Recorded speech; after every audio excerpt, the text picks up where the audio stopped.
നമ്മൾ പലപ്പോഴും പറയാറുണ്ട് ഇന്ത്യൻ്റെ ഡെക്കേഡാണ്. പക്ഷെ what is this India's decade? നമ്മളെ കൂടെ മണി കാർത്തിക് ആണ്. പക്ഷെ ഷാറൂഖ് ഖാനാണ് പറ്റിച്ചത്. ഷാറൂഖ് ഖാനാണ് ആദ്യമേ പറ്റിച്ചത്. ഇങ്ങനെ ഒരു ഇന്റർനെറ്റ് എന്ന് പറഞ്ഞൊരു സംഭവം വരുന്നുണ്ട്. ഇത് കണക്ട് എവരിബഡി. ആ സമയത്ത് I was in the first 100 Twitter ആറ്റി എന്നൊക്കെയാണ് പറയുന്നത്. ഞാൻ അതിനൊരു quote and quote slave visa എന്നാ പറയാം. ആൾക്കാർ നിങ്ങൾ എന്താ ചെയ്യണമെന്ന് വെച്ചാൽ ഞാൻ ഒരിക്കലും ഈ ഇ-കൊമേഴ്സ് എന്നുള്ള ടാഗോ SEO എന്നുള്ള ടാഗോ പെർഫോമൻസ് മാർക്കറ്റിംഗ് എന്നുള്ള ടാഗോ ഉപയോഗിക്കാറില്ല. I sell things online. You have something to sell, I can help U.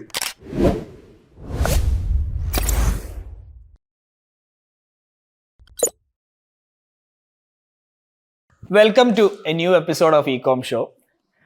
നമ്മൾ പലപ്പോഴും പറയാറുണ്ട് ഇന്ത്യൻ്റെ ഡെക്കേഡാണ്.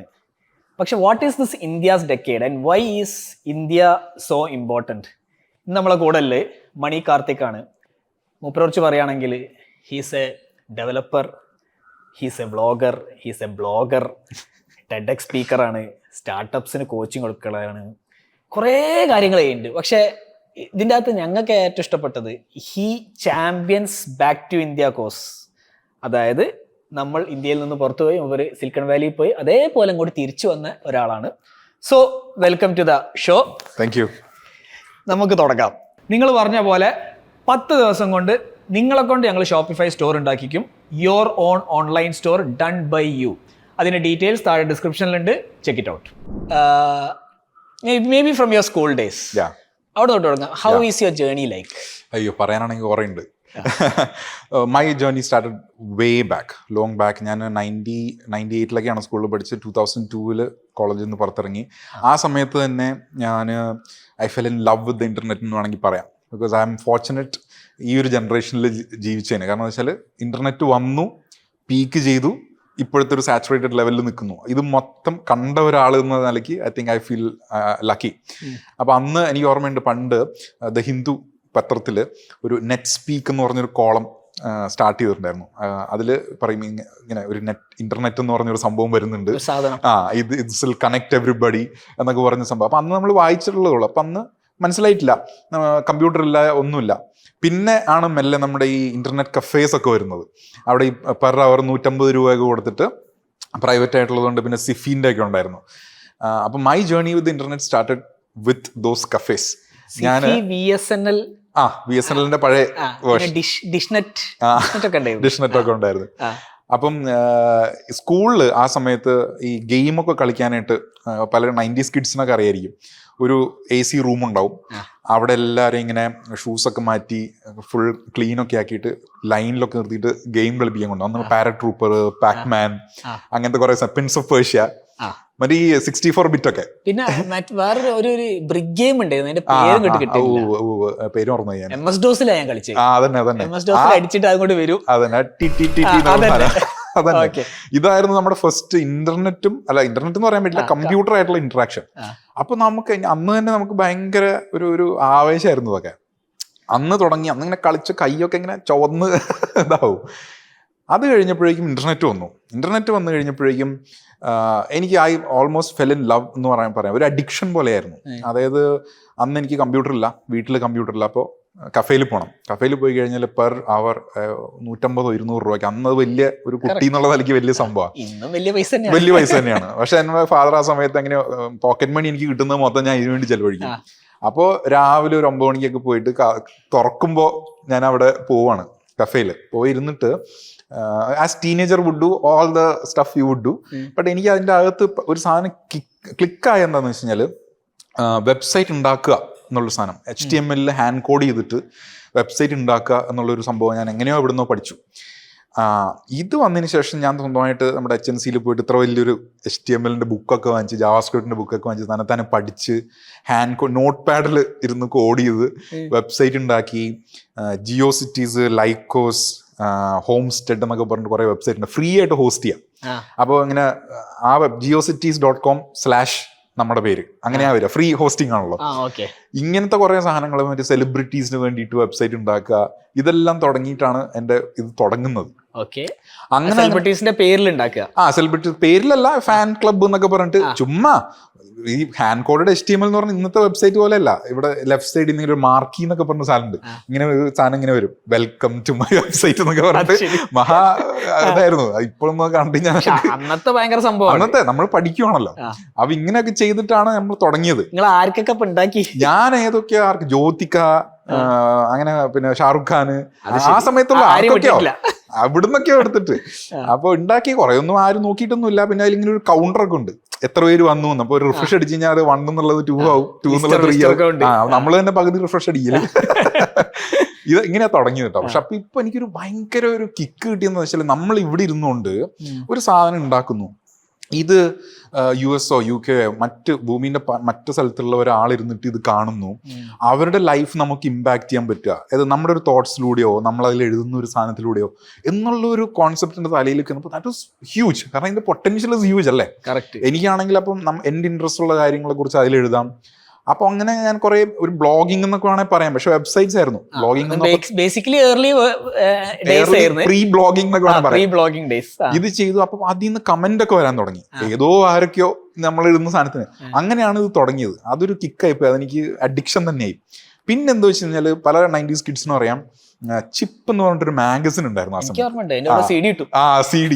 ഇത് ഭയങ്കര ഒരു സംഭവമാണ്. ഇത് നമ്മൾ 150 രൂപ മറ്റാണ് ആ സമയത്ത് ഈ CD-ക്ക് വേണ്ടിയിട്ട്. അപ്പൊ എന്റെ ഒരു ഫ്രണ്ട് ഉണ്ട്, ബുക്ക് നമ്മൾ സൈഡിലാക്കും, ആദ്യം CD ആണ്. അപ്പൊ അന്ന് എന്റെ ഒരു ഫ്രണ്ട് ഉണ്ടായിരുന്നു, റുസിൻ എന്ന് പറഞ്ഞിട്ട്. പുള്ളിയുടെ ഫാദർ പേർഷ്യയിലാണ്. അപ്പൊ പുള്ളിക്ക് കമ്പ്യൂട്ടറിന്റെ വീട്ടില്. അപ്പൊ ഞാൻ ഈ CD വാങ്ങിച്ചിട്ട് പുള്ളിയുടെ അടുത്ത് പോകും. പുള്ളിക്ക് ഗെയിംസിൽ താല്പര്യം, എനിക്ക് താല്പര്യം അതിൻ്റെ അകത്ത് മറ്റു യൂട്ടിലിറ്റീസ് എന്നും പറഞ്ഞിട്ടുണ്ട്, ഈ സോഫ്റ്റ്വെയർ എല്ലാത്തിന്റെയും കുറച്ചുള്ളത്. അപ്പൊ ഞാൻ പ്രീമിയം വേർഷൻ എക്സാക്ട്, അന്ന് പ്രീമിയം എന്നൊന്നും അല്ല പേര്. അപ്പോ പുള്ളിയുടെ അടുത്ത് പോയിട്ട് ഞാൻ ഗെയിംസ് അവന് കളിക്കാൻ കൊടുക്കും. അത് കഴിയുമ്പോ ഞാൻ മെല്ലെ ഇതൊക്കെ ഒന്ന് ട്രൈ ചെയ്യും. എന്നാലും പറ്റില്ല, അന്ന് മറ്റേ ഈ എന്താ പറയാ AMD അത്ലോൺ എന്നൊക്കെ പറയുന്ന ചിപ്സെറ്റ് ഒക്കെയാ, പെന്റിയം 1, 2 ആ സീരീസ് ഒക്കെ. അതിനൊക്കെ ആ സമയത്താ 3, 4 ഒക്കെയാ ഭയങ്കര സ്ലോ. മറ്റേ ഡയലിപ്പിന്റെ അകത്തൊക്കെ ആ സൗണ്ട് ഒക്കെ കേൾക്കാം, ടിടിടിടിന്ന് പറഞ്ഞ സാധനമൊക്കെ ഉണ്ട്. ആരെങ്കിലും ഫോൺ എടുത്താൽ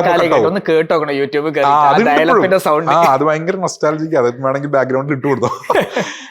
ആരെങ്കിലും ഫോൺ എടുത്താൽ കട്ടാവും, അങ്ങനത്തെ പ്രശ്നങ്ങളൊക്കെ ഉണ്ട്. അപ്പൊ ഇങ്ങനെ തുടങ്ങി. പിന്നെ കുറച്ച് കഴിഞ്ഞപ്പോൾ ഈ CD-യിൽ വരുന്ന സാധനങ്ങൾ ഞാൻ ട്രൈ ചെയ്യാൻ തുടങ്ങി. അപ്പോൾ പിന്നെ പതുക്കെ വീട്ടിൽ ഞാനൊരു +2 ഒക്കെ ആയപ്പോഴേക്കും ഫാദർ കമ്പ്യൂട്ടർ വാങ്ങിച്ചു തന്നു.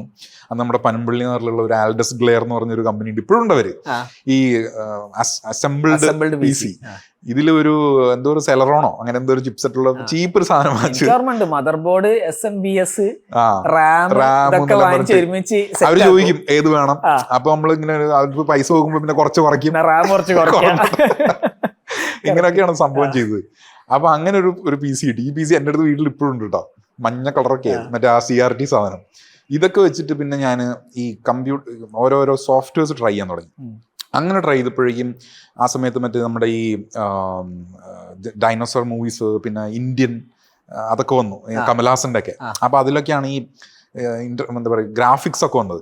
അപ്പൊ ഫാദർ ചോദിക്കും, നീ എന്താ ചെയ്യുന്നത് കമ്പ്യൂട്ടറിൽ ഇരുന്ന് ഫുൾ ടൈം, ഗെയിമാണോ? കാരണം അവർക്ക് അറിയില്ലല്ലോ, അവര് സെൻട്രൽ ഗവൺമെന്റ് ഒക്കെയാണ്. അപ്പൊ ഇവരെ കാണിക്കാൻ എന്തെങ്കിലും പറയണ്ടേ, ഇതിന് പ്രൊഡക്റ്റീവായിട്ട് എന്തെങ്കിലും വരണമെന്നുണ്ട്. വെബ്സൈറ്റ് ഒന്നും പറഞ്ഞിട്ട് മനസ്സിലാവുന്നില്ല.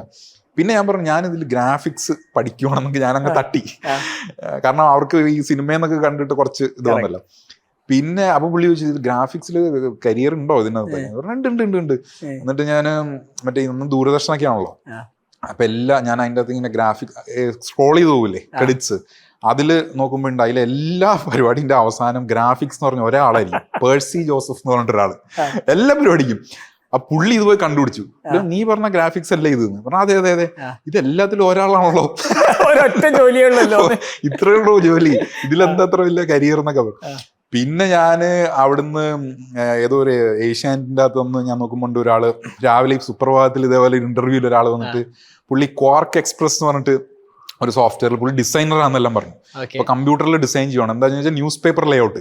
അപ്പൊ ഞാനിത് കണ്ടിട്ട് ഇത് കൊള്ളാം, പുതിയൊരു സാധനം. എന്നിട്ട് ഞാൻ പുള്ളിയുടെ പേരും നാളൊക്കെ കണ്ടുപിടിച്ച് പുള്ളിക്ക് ലെറ്ററൊക്കെ എഴുതി. ഞാൻ ഒരു കത്തെഴുതി, ശരിക്കും കത്ത്. എന്നിട്ട് പറഞ്ഞു, ഇതേപോലെ എനിക്കും പഠിക്കണം, എന്താ വേണ്ടത്, വീട്ടിൽ നിന്നൊക്കെ ഭയങ്കര പ്രഷർ ഉണ്ട്, ഞാൻ അവിടെ ചുമ്മാ ഗെയിം കളിച്ചുകൊണ്ടിരിക്കുകയാണെന്നൊക്കെ പറഞ്ഞിട്ട്. പുള്ളി എനിക്ക് ഇത്ര വലിയൊരു കെട്ടിൽ വേറെ തിരിച്ചിങ്ങോട്ട് അയച്ചു. പുള്ളി പറഞ്ഞു, ഇവിടെ national NID national institute of design, അഹമ്മദാബാദോ മറ്റോ. അവിടെ പോകണം നീ, എന്നാലേ നിനക്ക് രക്ഷയുള്ളൂ, വേറെ ഒന്നും ചെയ്യണ്ടെന്ന്. അവിടെ നോക്കുമ്പോൾ ഭയങ്കര ലക്ഷങ്ങളൊക്കെ ആവില്ല. ഫാദറിനോട് പറഞ്ഞപ്പോൾ പുള്ളി വേണ്ടാന്നൊക്കെ പറഞ്ഞു. പിന്നെ ഞാൻ എന്ത് ചെയ്യുന്ന വെച്ചാൽ നമ്മുടെ അരീന മൾട്ടിമീഡിയ എന്ന് പറഞ്ഞിട്ടൊരു കമ്പനി ഉണ്ടായിരുന്നു നാട്ടിലുള്ളത്. അവിടെ ഞാൻ ഒരു ദിവസം പോകുമ്പോൾ നമ്മുടെ ആദ്യത്തെ മാക്ക്, മറ്റേ ട്രാൻസ്പെറന്റ് ഒരു മാക്ക് ഉണ്ടല്ലോ, അത് കണ്ടപ്പോഴേക്കും എന്റെ കിളി പോയി. അതന്നെ, പണ്ട് ഈ ഷെനാസ് ട്രഷറി വാലയൊക്കെ മോസ്റ്റ് വാണ്ടഡ് എന്ന് പറഞ്ഞ MTV നിങ്ങൾ ഇതിന്റെ ഫോട്ടോ ഒക്കെ സൈഡിൽ കൊടുത്തു കഴിഞ്ഞാൽ നല്ല ഇതായിരിക്കും കേട്ടോ. എന്നിട്ട് ഇത് കണ്ടപ്പോ ഞാൻ കമന്നടിച്ച് വീണു എന്നാണ് പറയാം. കാരണം അതിൽ ഭയങ്കര ഫാസ്റ്റ് എല്ലാ ഫ്ലാഷ് എന്നൊക്കെ പറഞ്ഞ പരിപാടി ഉണ്ടായിരുന്നു. അതെല്ലാം ചെയ്യാൻ പ്രീമിയറിന്റെ ഫസ്റ്റ് വേർഷൻ, ഫ്ലാഷ് ഒക്കെ പോയി. പ്രീമിയറിന്റെ ഒക്കെ ഫസ്റ്റ് വേർഷൻ, ഒരു വെള്ള കുതിരയൊക്കെ ഓടുന്ന ഒരു സാധനമൊക്കെ ഉണ്ട്. അതൊക്കെ ഇത് കണ്ടപ്പോൾ ഞാൻ പറഞ്ഞു എനിക്ക് ഇവിടെ പഠിക്കണം. ഞാൻ അവിടെ പഠിച്ചു. അവർ പഠിപ്പിക്കുന്നതെല്ലാം ഒരു ബേസിക് സാധനങ്ങളൊക്കെയാണ്, FAQ ഒക്കെയാണ് അവർ പഠിപ്പിക്കുന്നത്. ഹെൽപ്പ് എടുത്തിട്ടാണ് അവർ പഠിക്കുക. ഞാൻ അവിടെ പഠിച്ച് അവസാനം എന്താ വെച്ചാൽ ഞാൻ അവിടെ നിന്ന് പോകണ്ടേ. 2 മണിക്കൂർ ക്ലാസ് ഉള്ളത് ഞാൻ അവിടെ 5 മണിക്കൂർ 6 മണിക്കൂറൊക്കെ ഇരുന്ന് അവർക്ക് എന്നെ ഒഴിവാക്കാൻ പറ്റണ്ടായി. അവസാനം ആര് പറഞ്ഞൊരു കാര്യം ചെയ്യും, ഏതായാലും ഇത്ര സമയം ഇരിക്കുന്നുണ്ട്, മറ്റു കുട്ടികളൊക്കെ പഠിപ്പിക്കുന്നത്. അങ്ങനെ ഞാൻ മാഷായി അവിടെ. അപ്പൊ വെബ് ഡിസൈൻ പഠിച്ചു, കോഡിങ് കുറച്ച് പഠിച്ചു, ഈ ക്രിയേറ്റീവ് പരിപാടികളൊക്കെ പഠിച്ചു, എഡിറ്റിങ്, ഇതെല്ലാം മ്യൂസിക് എഡിറ്റിങ്. അപ്പൊ അന്ന് വ്ളോഗിങ് ഒന്നും ഇല്ല, പക്ഷെ ഇത് നമുക്ക് ഇൻട്രസ്റ്റ് ഉള്ളതുകൊണ്ട്. അന്ന് മറ്റേ നമ്മുടെ എനിഗ്മ അങ്ങനത്തെ ഇതൊക്കെയാണ്. അപ്പൊ ഇതൊക്കെ കാണുമ്പോൾ നമുക്ക് ഇങ്ങനത്തെ സാധനം ഇവിടെ ചെയ്യാവോ, ഇതൊക്കെയാണ് നമ്മുടെ ഇൻട്രസ്റ്റ്. അങ്ങനെ പഠിച്ച് വന്നു കഴിഞ്ഞിട്ട് ഒരു ദിവസം നമ്മൾ ബ്ലോഗിങ്ങിനെ കുറിച്ച് അറിയുന്നത്. അതും ഈ പറഞ്ഞ പോലെ നമ്മുടെ ദ വീക്ക് എന്ന് പറഞ്ഞിട്ടുള്ള മനോരമയുടെ ഒരു മാഗസിൻ ഉണ്ടല്ലോ, അതില് ഇന്ത്യയിൽ നമ്മുടെ അമിത് അഗർവാൾ എന്ന് പറഞ്ഞിട്ട് ഡൽഹിയിലുള്ളൊരു പുള്ളിക്കാരൻ, ഗൂഗിൾ സ്പെഷ്യലിസ്റ്റ്. ഇപ്പൊ പുള്ളി ഗൂഗിൾ സ്പെഷ്യലിസ്റ്റ് ആണ്. പുള്ളി അന്ന് ബ്ലോഗറാണ്. അതായത് IIM-ലാണോ IIT-ലാണെന്ന് അറിയില്ല, ഹി വാസ് എക്സ് ആണ്. അപ്പൊ പുള്ളി ജോലി രാജിവെച്ചിട്ട് പുള്ളി ഫുൾ ടൈം ബ്ലോഗിങ്ങിലോട്ട് കയറി. This is A career choice എന്ന് പറഞ്ഞൊരു ഫീച്ചർ അതിൽ വന്നു. ഇത് കണ്ടപ്പോഴേക്കും പിന്നെ നമുക്ക് ഇരിക്കാൻ പറ്റുമോ, നമ്മൾ ഇത്രയും നാൾ ഇവിടെ ഗെയിംസും അതും ഇതൊക്കെ കളിച്ചോണ്ടിരുന്നിട്ട് ഇതിന് പൈസ കിട്ടുന്നുണ്ടെന്ന് പറഞ്ഞപ്പോ പിന്നെ എന്നാ പിന്നെ ഇത് മതി നമുക്ക് എന്ന് പറഞ്ഞിട്ട് പിന്നെ ഞാൻ ബ്ലോഗിങ്ങിലോട്ട് കയറി. അപ്പോൾ നമ്മുടെ ഫ്രീ ആയിട്ടുള്ള blogger.com-ലാണ് തുടങ്ങുന്നത്. അവിടുന്ന് പിന്നെ ഒരു കയറ്റമായിരുന്നു. അപ്പോഴാണ് കുറച്ചൊന്ന് നമ്മൾ സീരിയസ് ആയത്. പിന്നെ അന്ന് പറഞ്ഞാൽ നമുക്ക് ഈ ഹോസ്റ്റിംഗ് ഒന്നുമില്ല. ഇവിടുന്ന് നമ്മൾ ചെക്കൊക്കെ അയക്കണം ഡൽഹിയിലോട്ട്. ഇവിടുന്ന് അയക്കാൻ 2 ദിവസം കൊടുക്കും, അവിടുന്ന് തിരിച്ചിങ്ങോട്ട് മറ്റേ ഹോസ്റ്റ് സെറ്റ് ആക്കാൻ 2 ദിവസം കൊടുക്കും. അതിൻ്റെ ഇടയ്ക്ക് നമ്മൾ സൈറ്റ് ഡൗൺ ആവും. ഇങ്ങനത്തെ സീനൊക്കെ ആയിരുന്നു. ചെക്കൊക്കെ അയച്ചിട്ട് ചിന്തിക്കാനേ കഴിയില്ല. ഇപ്പൊ നമുക്ക് പെട്ടെന്ന് കയറാം. അന്ന് ബാൻഡ് വിഡ്ത്ത് ഒക്കെ ലിമിറ്റഡാ. അപ്പൊ ഇവര് ഇടയ്ക്കിടയ്ക്ക് ഇത് ബാൻഡ് വിഡ്ത്ത് കളയും. ട്രാഫിക് ഒന്നും ഉണ്ടായിട്ടല്ല, എന്തോ അങ്ങനത്തെ ഒരു സെറ്റപ്പ് ആയിരുന്നു. അപ്പൊ നമ്മളെ ഒരു മാസത്തിൽ $4,000 ഒക്കെ അയക്കണേ, എന്നിട്ട് വേണം ഇവര് അപ്പാക്കാനായിട്ട്. എനിവേസ്, അപ്പൊ ബ്ലോഗിങ് തുടങ്ങി കഴിഞ്ഞപ്പോഴേക്കും ഞാൻ ഈ പറഞ്ഞ വെബ്സൈറ്റ് ഒക്കെ ആ സമയത്ത് ഉണ്ടാക്കിയിരുന്നല്ലോ. അപ്പോൾ SEO എന്നുള്ളൊരു കോൺസെപ്റ്റ് നമുക്ക് അറിയില്ലെങ്കിലും നമ്മൾ ആ സമയത്ത് ഓട്ടോമാറ്റിക്കലി പഠിച്ചിട്ടുണ്ടായിരുന്നു എങ്ങനെ ഇതിലോട്ട് ട്രാഫിക് കൊണ്ടുവരാം, എന്ത് കണ്ടന്റ് എഴുതണം, പേജ് ടൈറ്റിൽ, അങ്ങനത്തെ ബേസിക് സാധനങ്ങളൊക്കെ. അപ്പൊ ഈ എക്സ്പീരിയൻസസ് ഞാൻ എൻ്റെ ഈ ബ്ലോഗിൽ മെല്ലെ ഷെയർ ചെയ്യാൻ തുടങ്ങി, SEO ആയിട്ടുള്ള. അങ്ങനെ വന്നപ്പോഴേക്കും അതിന് കുറെ കമന്റ്സും ആൾക്കാർ ഇതെങ്ങനെ ചെയ്യണം, നമ്മളെ ഹെൽപ്പ് ചെയ്യാവോ എന്നൊക്കെ ഉള്ള സംഭവങ്ങൾ വരാൻ തുടങ്ങി. അപ്പൊ എനിക്ക് മനസ്സിലായി ഓക്കെ ഇതിൽ പൈസ ഉണ്ട് എന്നുള്ളത്. കാരണം നമ്മൾ ആഡ്സെൻസിന്റെ പൈസ ആക്കാന്ന് വെച്ചിട്ട് വന്നെങ്കിലും ഈ ഒരു കൺസൾട്ടേഷൻ ലെവലിലോട്ട് പോയി. പിന്നെ അപ്പൊ ഞാൻ കോളേജിലെത്തി. അപ്പൊ കോളേജൊക്കെ കഴിഞ്ഞു. അപ്പൊ 2004 ഒക്കെ ആയി കോളേജൊക്കെ കഴിഞ്ഞു. അപ്പോൾ കുറച്ചൊന്ന് ഉഷാറായിട്ട് നമ്മൾ സ്വന്തമായിട്ട് ഡെയിലി SEOblog.com എന്ന് പറഞ്ഞ ഡൊമൈൻ എടുത്ത്. അത്രയും നാളും ബ്ലോഗറിലായിരുന്നു. പിന്നെ എൻ്റെ ഫോട്ടോ ഒക്കെ വെച്ചൊരു കൺസൾട്ടന്റ് ആക്കി എന്നെ തന്നെ സെല്ല് ചെയ്ത് പേഴ്സണൽ ബ്രാൻഡിങ് ഒക്കെ വെച്ച്. അന്നൊന്നും അറിയില്ല കേട്ടോ അത് പേഴ്സണൽ ബ്രാൻഡിങ് ആണെന്നൊന്നും SEO ആണെന്നൊന്നും അറിയില്ല. അപ്പോൾ 7, 8, 6 ആ സമയമൊക്കെ. അപ്പോൾ SEO ബ്ലോഗ് ഭയങ്കരമായിട്ട് ഇതായി ക്ലിക്കായി. അങ്ങനെയാണ് അന്ന് എനിക്ക് പറഞ്ഞ പോലെ നമ്മുടെ ജിജോ സണ്ണി ഇങ്ങനത്തെ ആൾക്കാരൊക്കെ ആ സമയത്താണ് കണക്ട് ആവുന്നത്. ഈ ടെക് വേൾഡിലുള്ള ആൾക്കാർ, കെന്നി ജേക്കബ്, ബ്ലോഗേഴ്സ് എന്നുള്ള കേരള. പക്ഷെ അന്നുള്ള ബ്ലോഗേഴ്സ് അതെ. പക്ഷെ അന്ന് ഇവിടെയുള്ള ബ്ലോഗേഴ്സ് എന്ന് പറയുന്നത് കൂടുതലും, correct me if I am wrong, കൂടുതലും കവിത എഴുതല്, കഥ, അങ്ങനത്തെ ടൈപ്പ് ബ്ലോഗിങ് ആയിരുന്നു. ഒരു കൊമേഴ്ഷ്യൽ ബ്ലോഗിങ് അല്ല. അപ്പൊ ഞാൻ പക്ക കമേഴ്ഷ്യൽ ഇതായിരുന്നു. അപ്പൊ എനിക്ക് അതിൽ നിന്ന് ഒരു $500 ഫ്രീലാൻസ് ഗിഗ്സ് എന്നുള്ള രീതിയിൽ വരും. അപ്പൊ നമുക്കൊരു $1,500 ഒക്കെ ആ സമയത്ത് കിട്ടിക്കഴിഞ്ഞാൽ ലാവിഷാണല്ലോ. അങ്ങനെയാണ് തുടങ്ങിയത്. ഡെയിലി SEO ബ്ലോഗ് ഭയങ്കര ഫയറായി, ഭയങ്കര ഹിറ്റായിരുന്നു. എന്നെ അറിയാവുന്ന എൻ്റെ ഓഡിയൻസ് മൊത്തവും വന്നത് ഡെയിലി SEO ബ്ലോഗിൽ നിന്നാണ്. എന്നിട്ട് ഇൻട്രസ്റ്റിംഗ് സംഭവം എന്താണെന്ന് വെച്ച് കഴിഞ്ഞാൽ പിന്നെ ട്വിറ്റർ വന്നു, ഫേസ്ബുക്ക് വന്നു, പിന്നെ സോഷ്യൽ മീഡിയ ആയി. അപ്പോൾ ഇതൊക്കെ അങ്ങോട്ട് ഭയങ്കര blogger, best bloggers in India എന്നൊക്കെ പറഞ്ഞ ലിസ്റ്റിലൊക്കെ വന്ന് പിന്നെ അങ്ങോട്ട് ഭയങ്കര PR ഒക്കെ കിട്ടാൻ തുടങ്ങി. അങ്ങനെ അങ്ങനെ വന്ന് പിന്നെ നമുക്ക് പണ്ടേ ഇഷ്ടമല്ലല്ലോ, അതെ ഓട്ടോമാറ്റിക്കലി ഇങ്ങോട്ട് വരുവാണ് ഇങ്ങോട്ട് ചോദിച്ചു വരികയാണ്. അപ്പൊ ബാക്കി പിന്നെ പറയാം. അപ്പൊ അങ്ങനെ കത്തി നിന്നു. ആ സമയത്ത് ട്വിറ്റർ വന്നു കഴിഞ്ഞപ്പോഴേക്കും അതാണ് ഒരു ഭയങ്കര ഒരു സ്റ്റെപ്പ് അപ്പ് ആയത്. കാരണം എന്ന് വെച്ച് കഴിഞ്ഞാൽ ആ സമയത്ത് I was in the first 100 Twitter ആറ്റി എന്നൊക്കെയാണ് പറയുന്നത്, ബെസ്റ്റ് ട്വിറ്റർ യൂസേഴ്സ് എന്ന് പറഞ്ഞിട്ട്. അന്ന് പൊളിറ്റിക്സ് ഇല്ല, സെലിബ്രിറ്റീസ് ഇല്ല, കുറച്ച് US നിന്നുള്ള കുറച്ച് സെലിബ്രിറ്റീസേ ഉള്ളൂ. ആക്ച്വലി ചുമ്മാ ബോസ്റ്റ് ചെയ്യാൻ പറയുകയാണെന്നുണ്ടെങ്കിൽ ആ സമയത്ത് ഫസ്റ്റ് 100 ഉണ്ടായിരുന്ന നമ്മുടെ അലിസ മിലാനോ, ആഷൻ കുച്ചർ, പിന്നെ ധർമ്മേഷ് ഷാ, ഹബ്സ്പോട്ടിന്റെ ഓണർ, അങ്ങനെ കുറെ പേരൊക്കെ ഉണ്ടായിരുന്നു. അപ്പൊ അലിസ മിലാനോ ഷീ സ്റ്റാർട്ടഡ് മറ്റേ മീ ടു മൂവ്മെന്റ് ഒക്കെ പിന്നീട്. അന്ന് നമ്മൾ പുള്ളിക്കാരത്തേക്ക് ആയിട്ട് മറ്റേ DM ഒക്കെ അടിച്ച് എന്റെ ഡെയിലി SEO ബ്ലോഗിന്റെ ആർട്ടിക്കിൾ ഞാൻ പുള്ളിക്ക് അയക്കും, എന്നിട്ട് പറയാം ഒന്ന് റീട്വീറ്റ് ചെയ്യാവുന്നു, എന്നിട്ട് അവര് ഷെയർ ചെയ്യും, അപ്പൊ എന്റെ സെർവർ അടിച്ചു പോകും. ഇങ്ങനത്തെ പിന്നെ ഡൽഹിയിൽ വിളിച്ച് ഇങ്ങനത്തെ സിറ്റുവേഷൻ ആയിരുന്നു. അപ്പൊ എനിവേസ് അപ്പൊ ഭയങ്കരമായിട്ട് ഇത് പോപ്പുലറായി. പിന്നെ ഐ തിങ്ക് കുറച്ച് പേരിങ്ങനെ ഏർലി അഡോപ്റ്റേഴ്സ് ആണെങ്കിലും വരാൻ തുടങ്ങി സോഷ്യൽ മീഡിയയിലോട്ടൊക്കെ. അങ്ങനെ വന്ന് നല്ല രീതിയിൽ പോകാൻ തുടങ്ങി. പിന്നെ എനിക്ക് ഞാൻ ദുബൈയിൽ പോയൊരു ദിവസം, എൻ്റെ ഇൻലോസൊക്കെ അവിടെ ഉണ്ടായിരുന്നു. അപ്പോൾ അവിടെ പോയ സമയത്ത് ഒരു ട്വിറ്റർ മീറ്റപ്പ് അവിടെ ഉണ്ടായി. അപ്പോൾ ഞാൻ ജസ്റ്റ് റാൻഡമായിട്ട് അവിടെ പോയി. അവിടെ ചെന്ന് കഴിഞ്ഞപ്പോഴേക്കും അവിടെ ഒരു ഇൻട്രസ്റ്റിംഗ് ആയിട്ടുള്ള ഇയാദ് എന്ന് പറഞ്ഞിട്ട് ഒരാളെ മീറ്റ് ചെയ്തു. പുള്ളി അവിടെ ഒരു ഏജൻസിയിൽ വർക്ക് ചെയ്യായിരുന്നു. അപ്പോൾ പുള്ളി പറഞ്ഞ SEOയ്ക്ക് നമുക്ക് ഒരാളെ വേണം, നിങ്ങൾക്ക് ഇവിടെ നിൽക്കാവോ എന്ന് ചോദിച്ചു. അപ്പം ഞാൻ ഓക്കെ എന്ന് പറഞ്ഞു. പിന്നെ ദുബൈയിൽ നിന്നു കുറേ നാൾ. ദുബൈയിൽ നിന്നപ്പോഴേക്കും അത്രയും എനിക്ക് ഫ്രീലാൻസ് കൺസൾട്ടേഷൻ ഉണ്ട്. ഒരു 2009 ആയപ്പോഴേക്കും ഡിപ്രഷനൊക്കെ കഴിഞ്ഞ് എക്കണോമി ഒന്ന് തിരിച്ചു വരുന്ന സമയത്ത് എൻ്റെ അത്രയും നാളുണ്ടായിരുന്ന ഒരു ഫ്രീലാൻസ് ആയിട്ട് ഞാൻ വർക്ക് ചെയ്തുകൊണ്ടിരുന്ന ഒരാൾ എനിക്ക് ഒരു H1 വിസ അയച്ചു തരുവാണ്. US-ലോട്ട് പോവാ, നമുക്കിവിടെ റീസ്ട്രക്ചർ ചെയ്തിട്ട് തുടങ്ങാം എന്ന് പറഞ്ഞിട്ട്. അങ്ങനെ US-ലോട്ട് പോയി. അപ്പോൾ ഞാൻ ഫുൾ ടൈം ഒരു സ്റ്റാർട്ടപ്പ് മാർക്കറ്റിംഗ് മോഡിലോട്ടായി. SEO ആണ് ബേസ് എങ്കിലും ബ്ലോഗിങ്ങും സൈഡിലുണ്ട്, PR കുറച്ച് സൈഡിലുണ്ട്, സോഷ്യൽ മീഡിയ കുറച്ച് പരിപാടി ഉണ്ട് സൈഡിൽ. ഇങ്ങനെയാണ് ജേർണി തുടങ്ങുന്നത്. അപ്പോഴത്തേക്കും പിന്നെ നിങ്ങൾക്കൊരു വേണ്ട റവന്യൂ കിട്ടി തുടങ്ങി. ആവശ്യത്തിലധികം എന്ന് വേണം പറയാം. കാരണം 2007-8 സമയത്ത് ഐ വാസ് മേക്കിംഗ് ആവറേജിൽ ഒരു $1,500 per month on consultation. Not even AdSense. AdSense is on top of that. Correct. AdSense നമുക്ക് കുറേ കൂടെ ഒരു കമേഴ്ഷ്യൽ പബ്ലിക്കേഷൻ ആയിരിക്കണം. ലൈക്ക് എന്തെങ്കിലും ഒരു പോപ്പ് കൾച്ചറോ ന്യൂസോ. ഞാൻ കൂടുതലും ടെക്നിക്കൽ SEO ആയതുകൊണ്ട് അത് കുറവാണ്. പക്ഷെ കൺസൾട്ടേഷൻ നമുക്ക് കൂടുതൽ കിട്ടാം. ഇത് പെർ അവർ കൺസൾട്ടേഷൻ ആയിരുന്നോ? അല്ല, ഞാൻ പ്രൊജക്ട്സ് ആയിട്ടാണ് ചെയ്യല്. മറ്റേത് ഇപ്പോൾ ഓഡെസ്ക് പോലത്തെ അതിൽ ഞാൻ അങ്ങനെ കൊടുക്കാറില്ല. എനിക്ക് നേരിട്ട് കിട്ടുന്ന കൺസൾട്ടേഷൻ ആണ് ഇപ്പൊ ഞാൻ ചെയ്യുന്ന പോലെ തന്നെ. അല്ല, അതിപ്പോ റീറ്റെയിൻ റൈറ്റ് ആണ് റീറ്റെയിൻ റൈറ്റ് മന്ത്ലി റീറ്റെയിനേഴ്സ് ആയിട്ട്. അപ്പൊ അങ്ങനെ വലിയ ഒരു ഗ്രേറ്റ് ട്രാപ്സ് എന്ന് പറഞ്ഞിട്ടൊരു പാറ്റ്ലാൻഡിലുള്ള വൺ ഓഫ് ദി ബിഗസ്റ്റ് ഷവർമ പോലത്തെ ഒരു റാപ്പ് സാധനമാണ്. അതിന്റെ ഇത് ഞാൻ ചെയ്തിട്ടുണ്ടായിരുന്നു.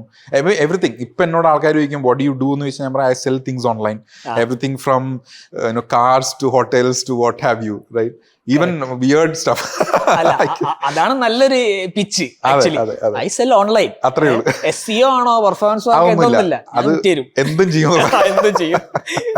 അങ്ങനെയാണ് തുടങ്ങിയത്. US-ലെത്തിയത് അങ്ങനെയാണ്. US-ലെത്തി നിങ്ങൾ എവിടെ എത്തുന്നത്? സിലിക്കൺ വാലിയിലാണോ അല്ലെങ്കിൽ? അല്ല, ഞാൻ ആദ്യം എത്തുന്നത് ഫോർട്ട് ലോഡർഡെയിൽ എന്ന് പറഞ്ഞു ഫ്ലോറിഡയിലുള്ള ഒരു സ്ഥലത്താണ്. അവിടെയാണ് പുള്ളി ഉണ്ടായിരുന്നത്. അപ്പോൾ അവിടെ ജോയിൻ ചെയ്തപ്പോഴേക്കും അത് വാലി പോലെ അല്ല, ഒരു ഭയങ്കര ഡിഫറെൻ്റ് ആയിട്ടുള്ള സ്ഥലമാണ്. അവിടെ കുറച്ച് നാൾ നിന്നു, ഒരു 1-2 years അവിടെ നിന്നു. അതിനുശേഷം നിന്നോണ്ടിരുന്നപ്പോഴെനിക്ക് വാലിയിൽ നിന്നൊരു കോൾ വന്നു, ധ്രുവ എന്ന് പറഞ്ഞ കമ്പനിയിൽ നിന്ന്, അങ്ങോട്ടേക്ക് വരാൻ വേണ്ടി. പിന്നെ ഞാൻ അവിടെ പോയി. അവിടെ മൗണ്ടൻ വ്യൂലുണ്ടായിരുന്നു. മൗണ്ടൻ വ്യൂലും സദേൺ കാലിഫോർണിയയായിട്ട് ഒരു ഏകദേശം 7-8 വർഷം അവിടെ തന്നെ നിന്നു. That was like the biggest I opener in my life. അതായത് ന്യൂ പീപ്പിൾ, ന്യൂ ടെക്. നമ്മൾ ആ സമയത്ത് അത്രയും നാളെ ചെയ്തുകൊണ്ടിരുന്നതിൻ്റെ ഒരു 5x 10x അഡ്വാൻസ്ഡ് ആയിട്ടുള്ള കാര്യങ്ങൾ, സ്റ്റാർട്ടപ്പ് മാർക്കറ്റിങ്ങിലുള്ള കാര്യങ്ങൾ. കാരണം അവിടെ ഓൾറെഡി ഹെഡ് ആയിരുന്നല്ലോ. അപ്പോൾ little bit of catch up to play. But നമുക്ക് പേഴ്സണലി എക്സ്പീരിയൻസ് ഭയങ്കരമായിരുന്നു. ഓക്കെ, അങ്ങനെ ഇപ്പൊ നോക്കുകയാണെങ്കിൽ ഇപ്പൊ എല്ലാ ഒരു ജനറേഷൻ എന്താ പറയുക, നിങ്ങൾ US-ൽ പോയിട്ട് അത് എക്സ്പീരിയൻസ് ചെയ്യണമെന്ന് പറയോ, അല്ലെങ്കിൽ can you experience it online? What is it? ഞാൻ രണ്ടും പറയും. അങ്ങനെ ചെയ്യണ്ട എന്ന് ഞാൻ പറയില്ല. കാരണം എക്സ്പീരിയൻസ് ആണ്. നമുക്ക് എവിടെ നിന്നാണെങ്കിലും, അത് ഇന്ത്യയിൽ നിന്നാണെങ്കിലും ശരി, പുറത്തുനിന്നാണെങ്കിലും ശരി, മാക്സിമം നമുക്ക് സോക്കപ്പ് ചെയ്യാൻ പറ്റുന്നത് സോക്കപ്പ് തന്നെ ചെയ്യണം എന്നാണ് ഞാൻ പറയാം. അത് ചിലർക്ക് കൂടുതൽ കംഫർട്ട് ചിലപ്പോൾ അവിടെ പോയി അങ്ങനെയായിരിക്കാം. കാരണം നമ്മൾ പഠിക്കുന്നത് പല കാര്യങ്ങളുണ്ട്. നമ്മുടെ ഒരു കൾച്ചറിന്റെ ഒരു ഡിഫറൻസ് ഉണ്ടല്ലോ. അത് നമ്മൾ പഠിക്കണമെങ്കിൽ അവിടെ പോകണം, ആൾക്കാരുമായിട്ട് സംസാരിക്കണം, the dos and don'ts and everything. Tech മാത്രമല്ല, ടെക്കിൽ നമുക്ക് വേണമെന്നുണ്ടെങ്കിൽ ഓൺലൈൻ മാത്രമായിട്ടൊക്കെ പഠിക്കാം. പക്ഷെ നമ്മളവിടെ ചെല്ലുമ്പോൾ നമുക്കൊരു സീസണിങ് വരും. അവിടെ നിന്ന് അവരുമായിട്ട് പെരുമാറി, ഇപ്പം ഞാൻ നേരത്തെ പറഞ്ഞ പോലെ പല കാര്യങ്ങൾ നമ്മൾ അവിടെ നിന്ന് പഠിക്കും. അത് വരണം എന്നുണ്ടെങ്കിൽ നമ്മൾ പുറത്ത് തന്നെ പോകണം. പക്ഷെ എന്ന് കരുതിയിട്ട് അവിടുന്ന് മാത്രമേ പഠിക്കാൻ പറ്റുള്ളൂ എന്നുള്ളതല്ല. ചിലപ്പോൾ അത് ഫോർ എവർ നിൽക്കണമെന്നില്ല. എൻ്റെ personal opinion, you soak up whatever you want. അത് കഴിഞ്ഞിട്ട് നമുക്ക് ആവശ്യമുള്ള രീതിയിൽ നമ്മൾ ഉപയോഗിക്കാനായിട്ട് നമുക്ക് തിരിച്ച് വരിക എന്നുള്ളതാണ് എൻ്റെ ഒരു പേഴ്സണൽ ഒപ്പീനിയൻ. അങ്ങനെയാണെങ്കിൽ ഇപ്പൊ ഞാൻ US ഇതുവരെ പോയിട്ടില്ല, മിഡിൽ ഈസ്റ്റ് വരെ എത്തിയിട്ടുള്ളൂ, ദുബായ് വരെ എത്തിയിട്ടുള്ളൂ. Okay, should I go to okay നോക്കാൻ പറ്റും എവിടെ എത്തുന്നില്ല, എങ്ങോട്ടാ പോണെന്ന് എനിക്ക് ഒരു ഐഡിയ ഇല്ല.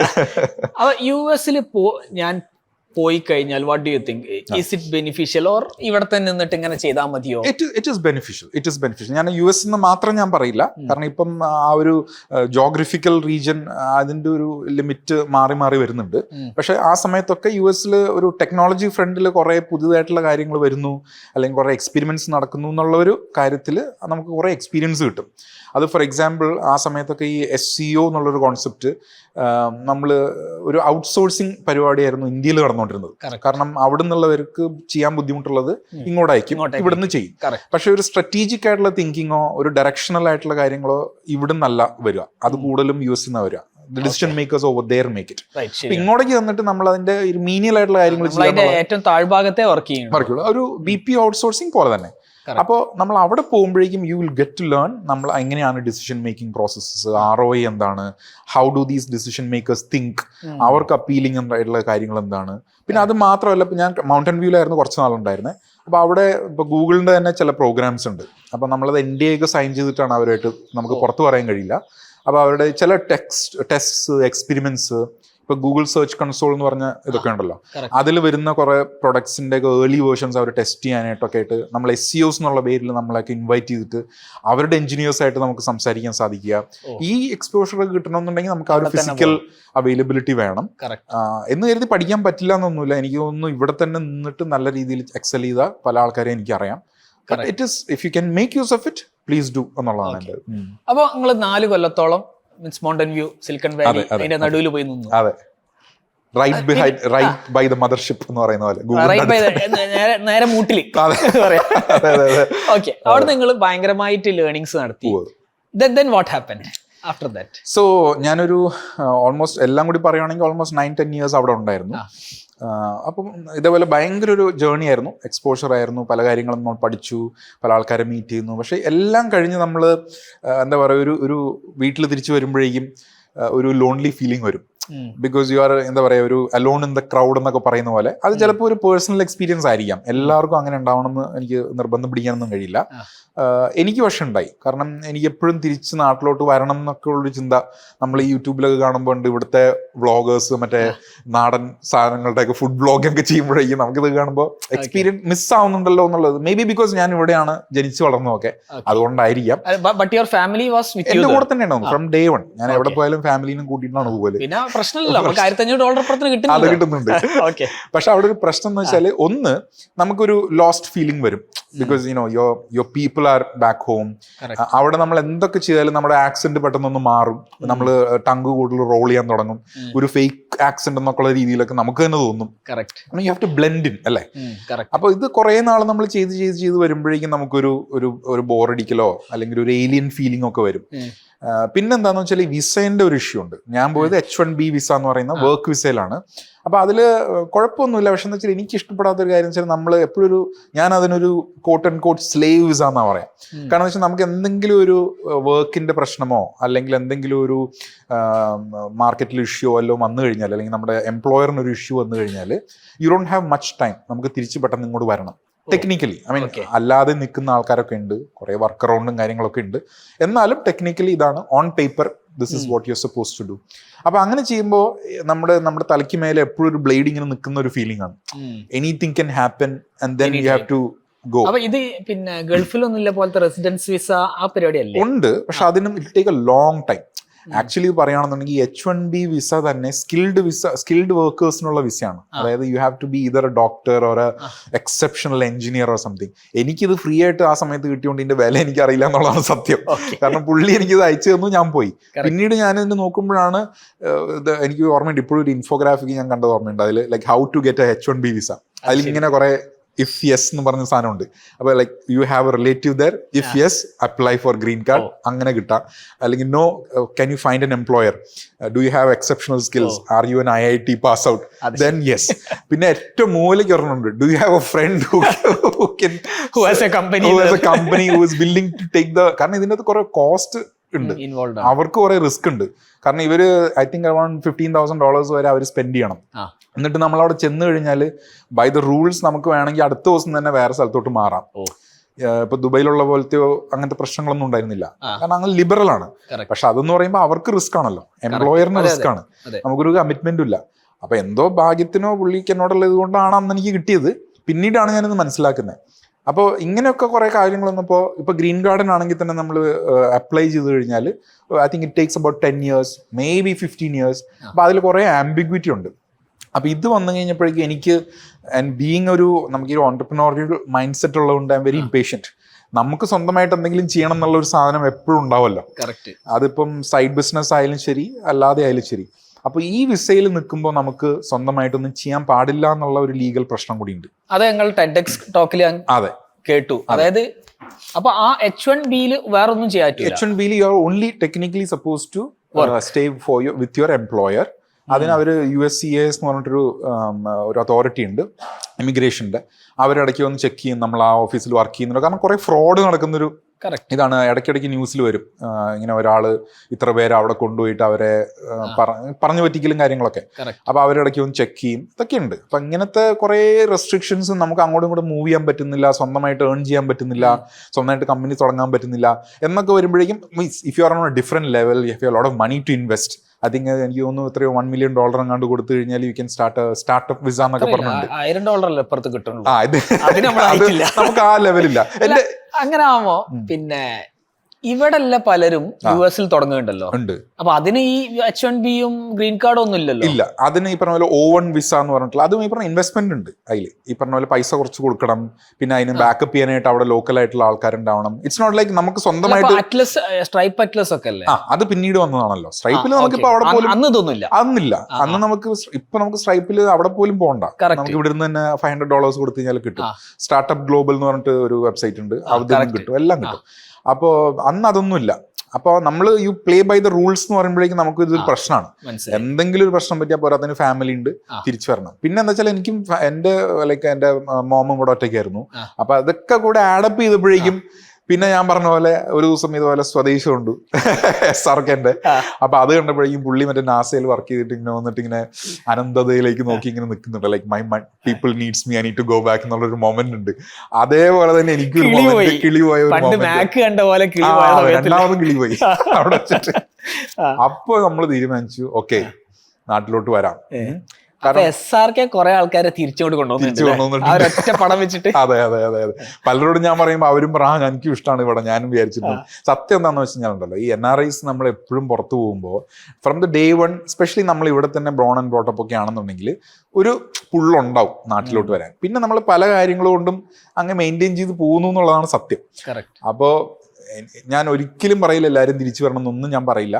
വരാൻ പറ്റുന്നവർക്ക് നമ്മളൊരു ഓപ്പർച്യൂണിറ്റി, കാരണം ഇപ്പോൾ ഇന്ത്യ ഇപ്പോൾ ഉള്ള ഒരു സിറ്റുവേഷനിൽ there are a lot of opportunities. Perfect ആണെന്നോ എല്ലാം ബെസ്റ്റ് ആണെന്നോ ഒരിക്കലും ഞാൻ പറയില്ല. പക്ഷെ there are a lot of opportunities than before.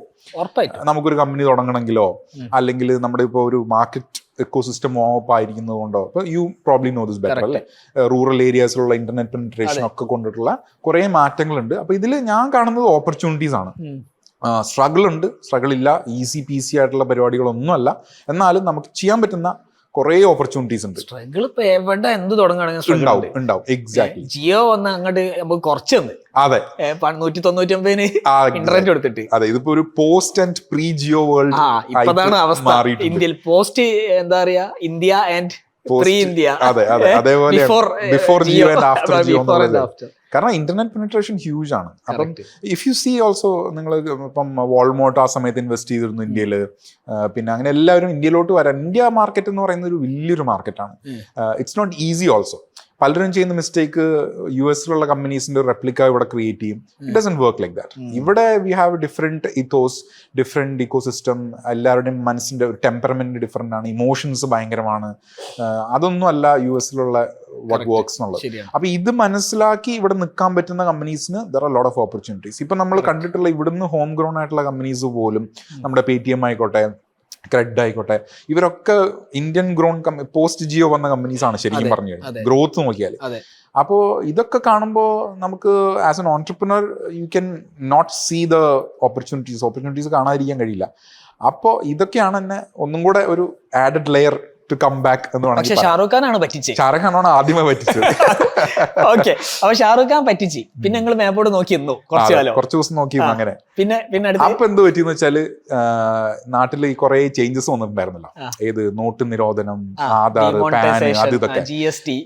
അപ്പൊ എന്ത് പറ്റിയെന്ന് വെച്ചാൽ ഞാൻ പോയ ഇന്ത്യ അല്ല, നീ കണ്ട ഇന്ത്യ അല്ല, സാധനം നിനക്കറിയുന്ന ഇന്ത്യ അല്ല ശരിക്കുള്ള ഇന്ത്യ എന്നൊക്കെ പറയുന്ന പോലത്തെ ഒരു അവസ്ഥ വന്നു.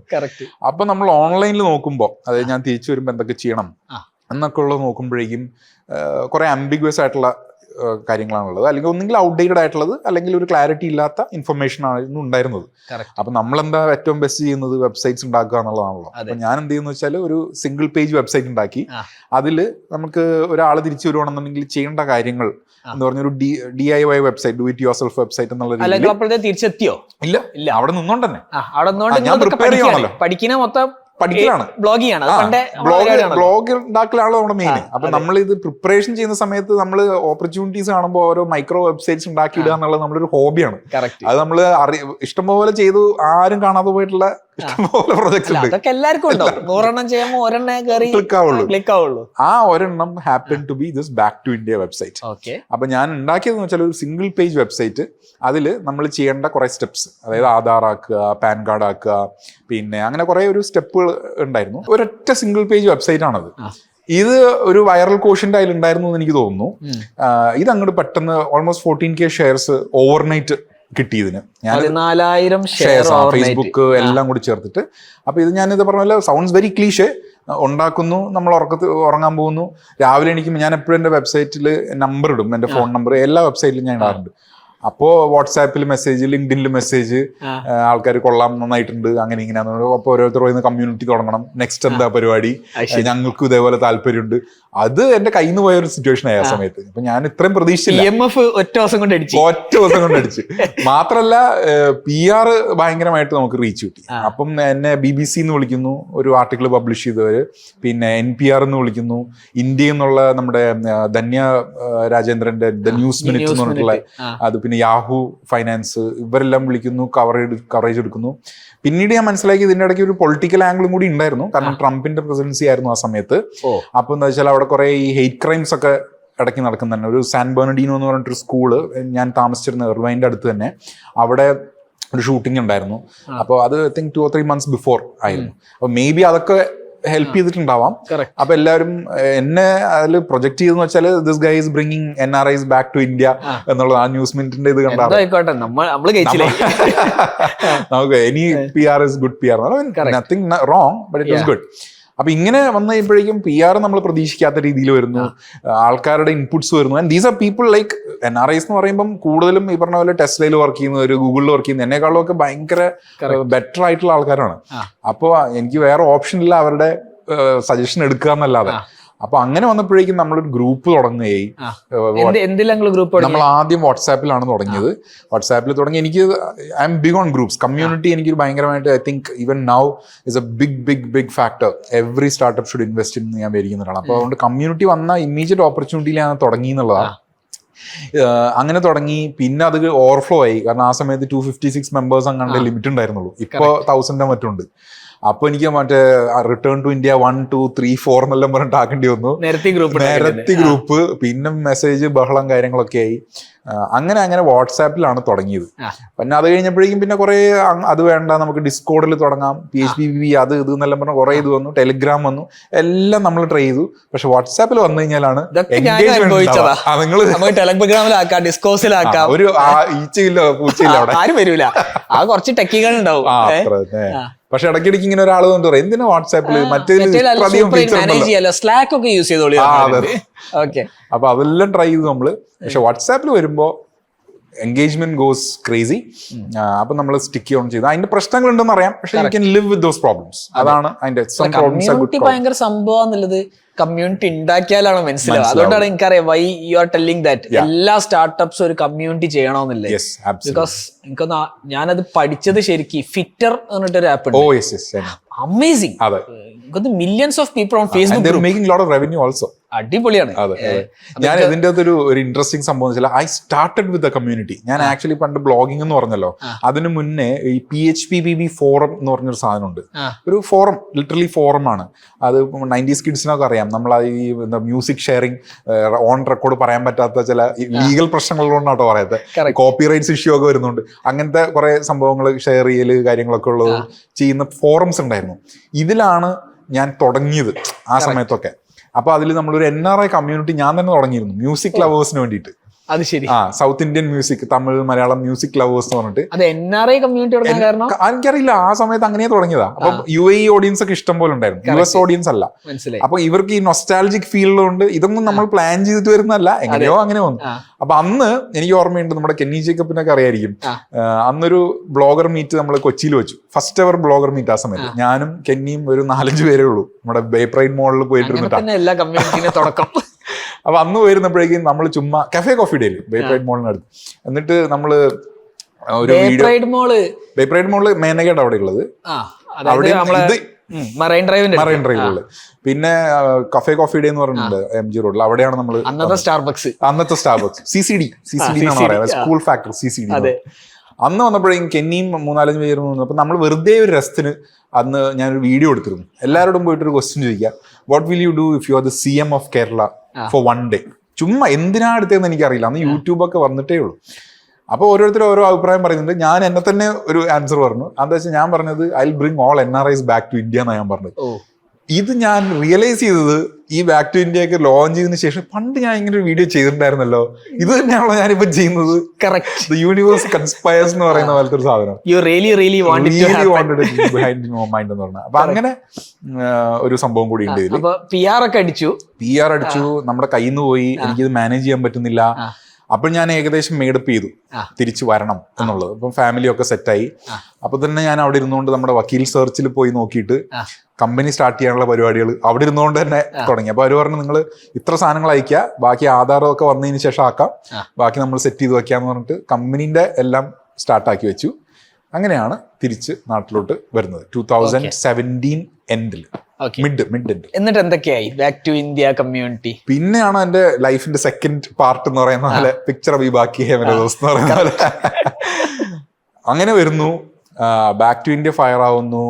Before I know it there is startup communities, startup അല്ല, meetups happening in Hyderabad, Bangalore, without even my knowledge. People just took it on their own. അപ്പൊ somebody from Hyderabad said, hey guys, let's meet up എന്ന് പറഞ്ഞുകൊണ്ട് അവിടെ ഒരു hotel book ചെയ്യുന്നു, WhatsApp ഗ്രൂപ്പിൽ meetup ചെയ്യുന്നു, അവര് ഹാപ്പി. പിന്നെ ഞാനും പോയി, ഞാൻ ഹൈദരാബാദിൽ ഞാൻ പോകുന്നു, ബാംഗ്ലൂർ പോകുന്നു. അപ്പൊ എനിക്ക് NPR എന്നൊരു പുള്ളിയുടെ പേര് റയൻ എന്ന് പറഞ്ഞൊരു പുള്ളിയുണ്ട്. പുള്ളി അവിടെ നിന്ന് ഇങ്ങോട്ട് ഫ്ലൈ ചെയ്ത് വരുന്നു. പുള്ളിക്ക് മീറ്റപ്പ് വരണം, എത്ര ആൾക്കാർ വന്ന ആൾക്കാരെ അറിയണം, അവരിപ്പോ എന്ത് ചെയ്യുന്നു എന്നുള്ള. പുള്ളി ഒരു റേഡിയോ പ്രോഗ്രാം അതിനു വേണ്ടി ചെയ്യുന്നു. Nothing is paid, nothing is, ഞാനൊരു എഫേർട്ട് ഇട്ടിട്ട് ഒന്നും, എല്ലാം ഇങ്ങോട്ട് ഓർഗാനിക് ആയിട്ട്. So I just read that wave. That was actually a problem. ആ പ്രോബ്ലത്തിന് good problem to have. Some problems are good problems എന്ന് പറയുന്നത്. നിങ്ങൾ ഹിറ്റ് ചെയ്തത് ഒരു പ്രോബ്ലത്തിന് മുകളിലായിരുന്നു ബാക്ക് ടു ഇന്ത്യ എന്നുള്ളത്. Yes. അത് ഒരു ശരിക്കും പറഞ്ഞാല് പണ്ട് മുതലേ ഉണ്ട് ഈ R2I എന്ന് പറഞ്ഞൊരു കോൺസെപ്റ്റ് ഉണ്ടായിരുന്നു. പക്ഷെ ഇറ്റ് വാസന്റ് ഒരു ഓർഗനൈസ്ഡോ അതിനൊരു ഇമോഷണൽ വാല്യൂ ഇല്ലാത്തൊരു സംഭവം ഉണ്ടായിരുന്നു. ഞാൻ when I got into this, there was somebody to champion this എന്നുള്ള ഒരു ഇത് വന്നു. And then people were more than willing to help. Like people were coming up to me and saying, നമുക്ക് app തുടങ്ങാം, ഞാൻ ബിൽഡ് ചെയ്ത് തരാം, അങ്ങനെ ഓരോ സാധനങ്ങൾ. നിങ്ങൾ അറിയാതെ തന്നെ നിങ്ങളൊരു അധോലോകമായി മാറുകയായിരുന്നു. നിങ്ങൾ അറിയാതെ തന്നെ നിങ്ങളൊരു അധോലോകമായി സാർ. അങ്ങനെ പോയി. പിന്നെ അപ്പൊ 17-18 നല്ല ഗ്രോത്ത് ആയിരുന്നു, എല്ലാവരും വന്നു, അങ്ങനെ കൂടുതൽ ആൾക്ക് ഇങ്ങോട്ട് വരുന്നു.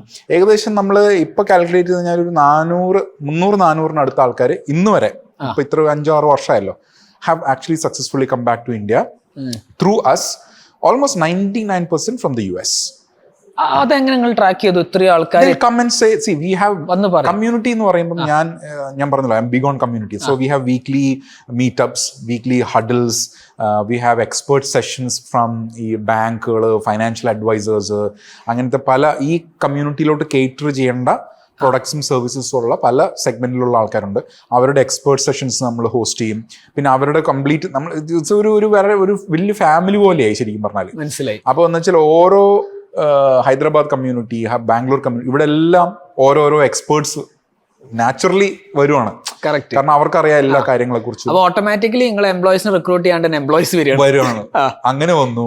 അപ്പൊ ഇവരാണ് പിന്നെ അത് ചാമ്പ്യൻ ചെയ്യുന്നത്, ഞാൻ ഫെസിലിറ്റേറ്റ് ചെയ്യുന്നത് മാത്രമാണ്. അതെ, അങ്ങനെ വന്നു. 2018 വരെ പോയി. 19 കോവിഡ് വന്നു. കോവിഡ് സമയത്ത് കുറച്ച് ഡിം ആയിരുന്നു, എന്നാലും ആൾക്കാർ പലരും വരാനുള്ള താല്പര്യം. അപ്പൊ അങ്ങനെ it extended all the way. ഇപ്പൊ 2024 വന്ന് നിൽക്കുന്നു. We have about 16,000 active members. We have about some 25 to 30 WhatsApp groups. And നിങ്ങൾ വെറുതെ അല്ലല്ലോ റെസ്പോണ്ട് ചെയ്യാത്ത പലപ്പോഴും, കാരണം ഇതിന്റെ അകത്ത് ഫുൾ ബഹളാണ്. പിന്നെ താങ്ക്സ് ടു യു, nas.ioലാണ് നമ്മളിപ്പോ റൺ ചെയ്യണത്. അടിപൊളി. അപ്പോൾ we have A subscription. So ഞാൻ റവന്യൂ മോഡലിൽ നമ്മൾ പല കാര്യങ്ങൾ ട്രൈ ചെയ്തിട്ടുണ്ട്. ഇപ്പൊ നമ്മുടെ ഒരു ARR എന്ന് പറയുന്നത് close to 60 to 70K USD ആരാംസെ, without any upsell or anything. And then upsells come on top of that. Upsells എന്ന് പറയുന്നത് നമ്മൾ ഇവിടുത്തെ, ഞാൻ പറഞ്ഞല്ലോ, പല കമ്പനീസ് ഇതിൽ എക്സ്പേർട്ട് സെഷൻസ്, വെബിനാർ അങ്ങനെയൊക്കെ ചെയ്യുന്നുണ്ട്. അതിന്റെ വേറെ ഇതായിട്ട് വരുന്നു. So this is very it. ഞങ്ങൾ പുതിയൊരു സാധനം ചെയ്യുന്നുണ്ട്, ചലഞ്ച് പറഞ്ഞൊരു സാധനം ഉണ്ട്. Of course. അതായത് നമ്മളിപ്പോ നമ്മളെ കമ്മ്യൂണിറ്റിയില് നമ്മൾ കോഴ്സ് കൊടുത്തു, ഇ കൊമേഴ്സ് വെബ്സൈറ്റ്. അപ്പൊ നിങ്ങളൊക്കെ കോഴ്സ് എടുത്ത്, എല്ലാവരും കോഴ്സ് എടുത്ത്. പക്ഷെ നിങ്ങളെ വെബ്സൈറ്റുകളൊക്കെ അല്ല അത് ലോഞ്ച് ചെയ്തിട്ടില്ല. എന്താ ലോഞ്ച് ചെയ്യാത്ത? അല്ല ഒരു ഇത് കിട്ടിയില്ല, നമ്മൾ രജിസ്റ്റർ ചെയ്തില്ല. Starting trouble. അപ്പൊ ഞാൻ ചോദിച്ചു, do you actually have A starting trouble? Do you need hand holding? അതിന് 90% ആൾക്കാരും യെസ് എന്ന് പറഞ്ഞു. നമുക്ക് മനസ്സിലായി, നമ്മള് ചലഞ്ച് ഓൾറെഡി ഷൂട്ട് ചെയ്ത് കഴിഞ്ഞു. It's A 10-day challenge, 15 minutes daily. ഇതാണ് പ്രശ്നം. ഞാൻ സമയം കൊടുക്കാനല്ല പ്രശ്നം, ഇറങ്ങാനല്ല ആ ഒരു ഞാൻ എപ്പോഴും മാർക്കറ്റിംഗിൽ കോറായിട്ട് ബിലീവ് ചെയ്യുന്ന ഒരു കാര്യമുണ്ട്. പ്രൊഡക്റ്റ് നമ്മൾ നമ്മുടെ തലയിൽ നിന്ന് ഉണ്ടാക്കണ്ട, ജസ്റ്റ് ലിസൺ ടു പീപ്പിൾ. അതുകൊണ്ടാണ് ഞാൻ കമ്മ്യൂണിറ്റിയിൽ ഭയങ്കര ഫോക്കസ് ചെയ്യുന്നത്. They will tell you what you need to build. Exactly. നമ്മൾ ലിസൺ ചെയ്താൽ മതി. അപ്പൊ അവരുടെ പ്രോബ്ലംസ് അവർ പറയും. നമ്മൾ ഇവിടെ ഇരുന്നുകൊണ്ട് രണ്ടുപേര് ഇരുന്നിട്ട് ഇങ്ങനെ ആയിരിക്കും അങ്ങനെ ആയിരിക്കും, അത് ചെയ്തോ കുഴപ്പമില്ല, പക്ഷെ അത് മാത്രമായിരിക്കരുത്. ഇതിന്ന് ഒരു പ്രയോറിറ്റി കൊടുത്തു കഴിഞ്ഞാൽ യു ലേൺ എ ലോട്ട്. അത് it's a good problem to have. ചിലപ്പോൾ നമുക്ക് പറ്റാത്ത കേപ്പബിലിറ്റി അവർക്ക് ചോദിച്ചെന്ന് വരാം, പക്ഷെ even that is a good problem. അപ്പോൾ നിങ്ങൾ ചെയ്യുന്നത്, ഞാൻ അന്ന് നമ്മൾ ഫസ്റ്റ് മീറ്റ് ചെയ്തപ്പോൾ ഞാൻ പറഞ്ഞ കാര്യമുണ്ട്, you are the next big thing in Kerala എന്ന് ഞാൻ പറഞ്ഞ ഓർമ്മയുണ്ട്. I will tell you why. Because ഇപ്പൊ നിങ്ങൾ ചോദിച്ച ഈ ക്വസ്റ്റ്യൻ ഉണ്ടല്ലോ, എല്ലാവർക്കും ഇ കൊമേഴ്സ് എന്ന് പറഞ്ഞാൽ ഓക്കെ കേട്ടിട്ടുണ്ട്, പക്ഷെ ദർ ഇസ് എൻ അവേർഷൻ. ഇതെന്തോ ഒരു വലിയ ടെക്നിക്കൽ പരിപാടിയാണ്, നമ്മളെ കൊണ്ട് കൂട്ടിയാൽ കൂടൂല എന്നുള്ളൊരു ഇതുണ്ട്. ഇന്ന് ഇപ്പോ സുമിത്ത് തന്നെ ഇപ്പോ ദുക്കാന്റെ founder rolled out a new website called rollout.site, which is a competitor to bolt.new. If you know it. Bolt 10-minute food delivery. അല്ലല്ല, bolt.new എന്ന് പറഞ്ഞ സൈറ്റ് ഉണ്ട്, where within 5 minutes we can just create a whole website on your own with just a prompt. Try ചെയ്ത് നോക്കി. It's ഒരു AI prompt കൊടുത്താൽ മതി, create me a e-commerce website with this look and feel or whatever. It'll create the whole damn thing with the code, the folders, the best code ever. അപ്പോൾ ബോൾട്ടിന്റെ competitor ആണ് rollout.site എന്നാണ് അതിന്റെ പേര്. അപ്പൊ ഇങ്ങനത്തെ tools ഇപ്പൊ അവൈലബിൾ ആണ്. അപ്പോൾ പണ്ടത്തെ പോലത്തെ, ഞാൻ എപ്പോഴും ഞാൻ പറഞ്ഞല്ലോ, ആൾക്കാർ നിങ്ങൾ എന്താ ചെയ്യണമെന്ന് വെച്ചാൽ, ഞാൻ ഒരിക്കലും ഈ ഇ കൊമേഴ്സ് എന്നുള്ള ടാഗോ SEO എന്നുള്ള ടാഗോ പെർഫോമൻസ് മാർക്കറ്റിംഗ് എന്നുള്ള ടാഗോ ഉപയോഗിക്കാറില്ല. I sell things online. You have something to sell, I can help you. This is the easiest way to pitch yourself. കാരണം നേരത്തെ പറഞ്ഞ പോലെ ഇഷ്ടംപോലെ ട്രഡീഷണൽ ബിസിനസ്സസ് ഉണ്ട് who needs that hand holding.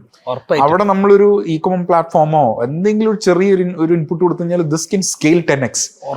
പക്ഷെ പലർക്കും റെസിസ്റ്റൻസ് ഉണ്ട്, ഇത് ശരിയാവുമോ, അല്ലെങ്കിൽ ആരെങ്കിലും പോയിട്ട് മറ്റേ ഷോപ്പിഫൈ ചെയ്യും, ദുക്കാൻ പോലത്തെ പ്ലാറ്റ്ഫോംസ്. അപ്പൊ ഇതെല്ലാം ചെയ്യുമ്പോൾ ഭയങ്കര ഫ്രിക്ഷൻ ആണ് വരിക. പക്ഷേ ഹ്യൂജ് ഓപ്പർച്യൂണിറ്റി.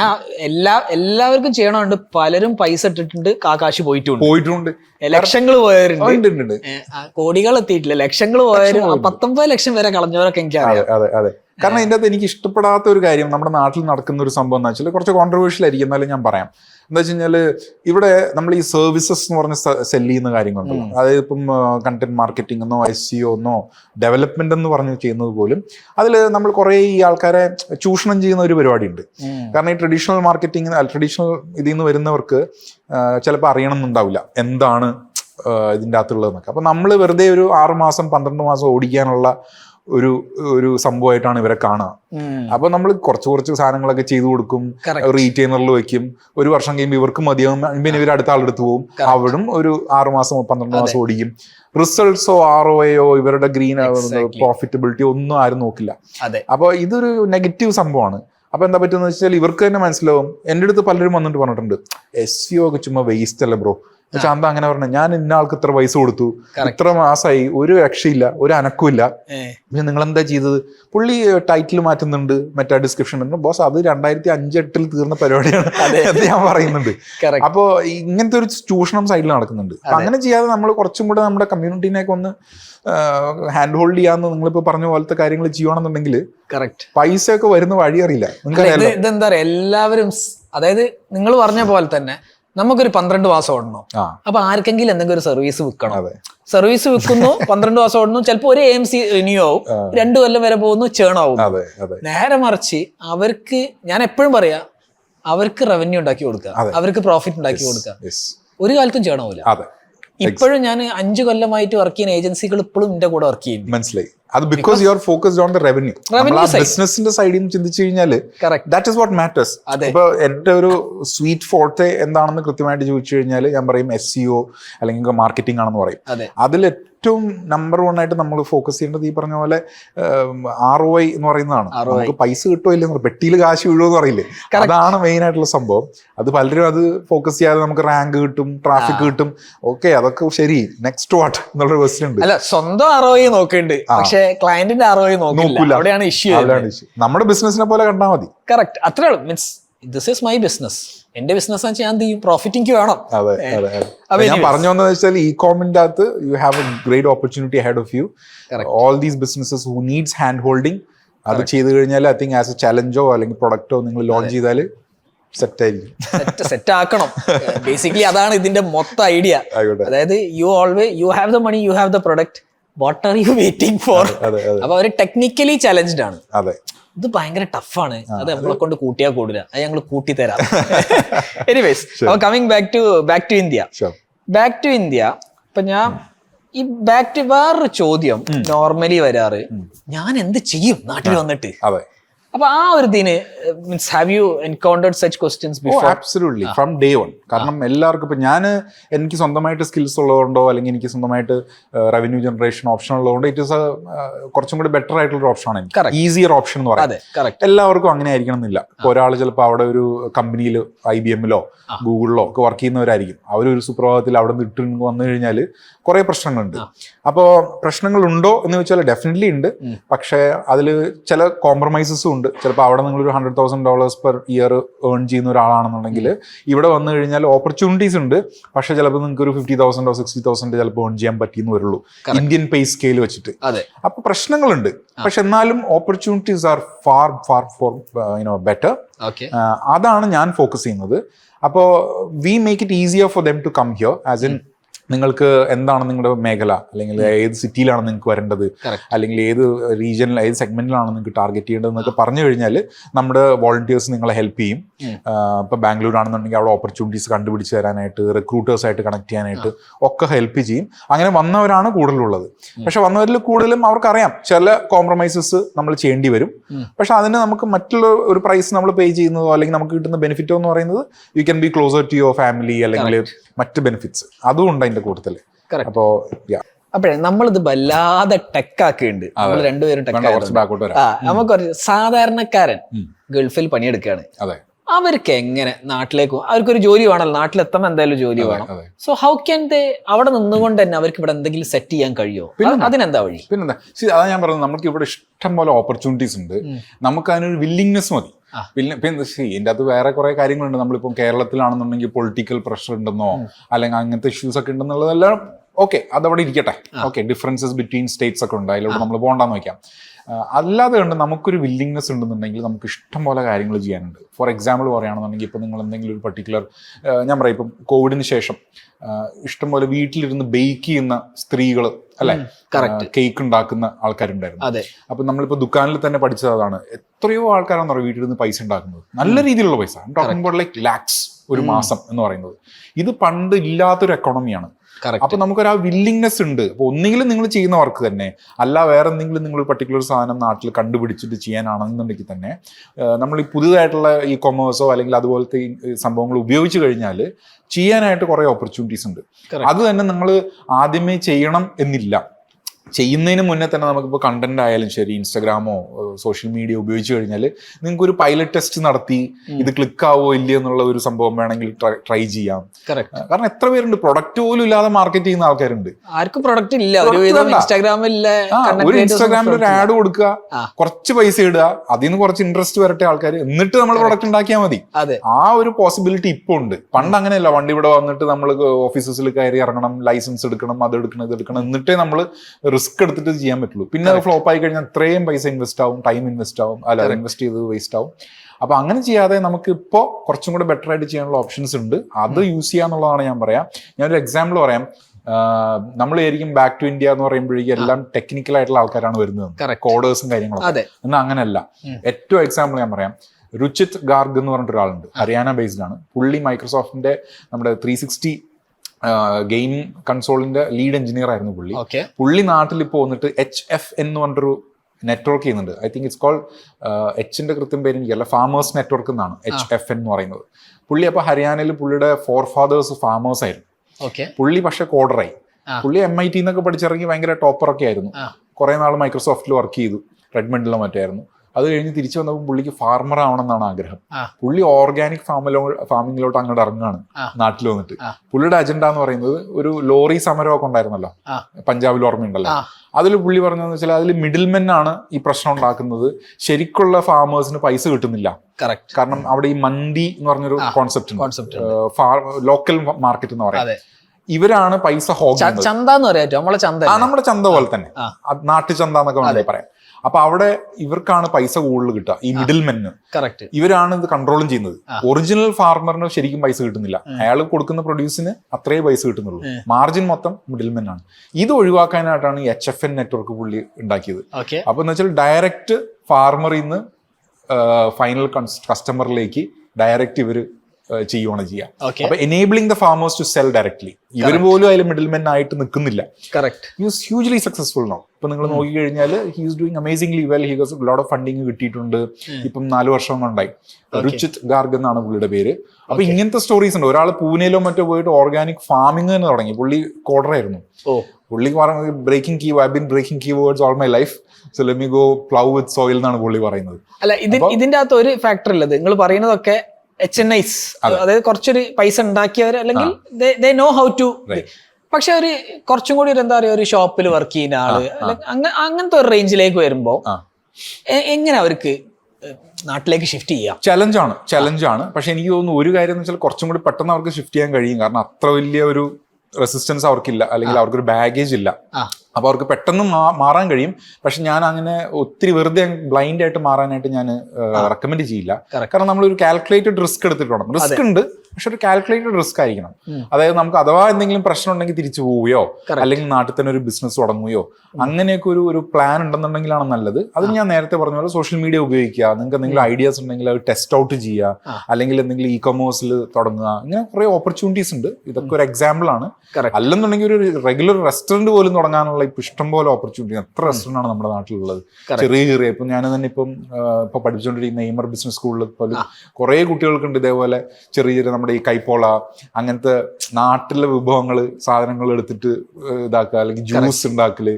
ഇതൊക്കെ ഓപ്പർച്യൂണിറ്റീസ് ആണ്. അപ്പൊ നമുക്ക് വില്ലിങ്നെസ് ഉണ്ടെന്നുണ്ടെങ്കിൽ, പണ്ട് ഒരു ഇതുണ്ടായിരുന്നു നാട്ടുകാരെന്ത് പറയും എന്നൊക്കെ പറഞ്ഞിട്ടില്ല. ഇപ്പൊ നിങ്ങൾ കഴിഞ്ഞ ദിവസം ഒരു റീല് കണ്ടിട്ടുണ്ടാവും. പറ്റുവാണെങ്കിൽ അത് ബോക്സിൽ കൊടുക്കുക.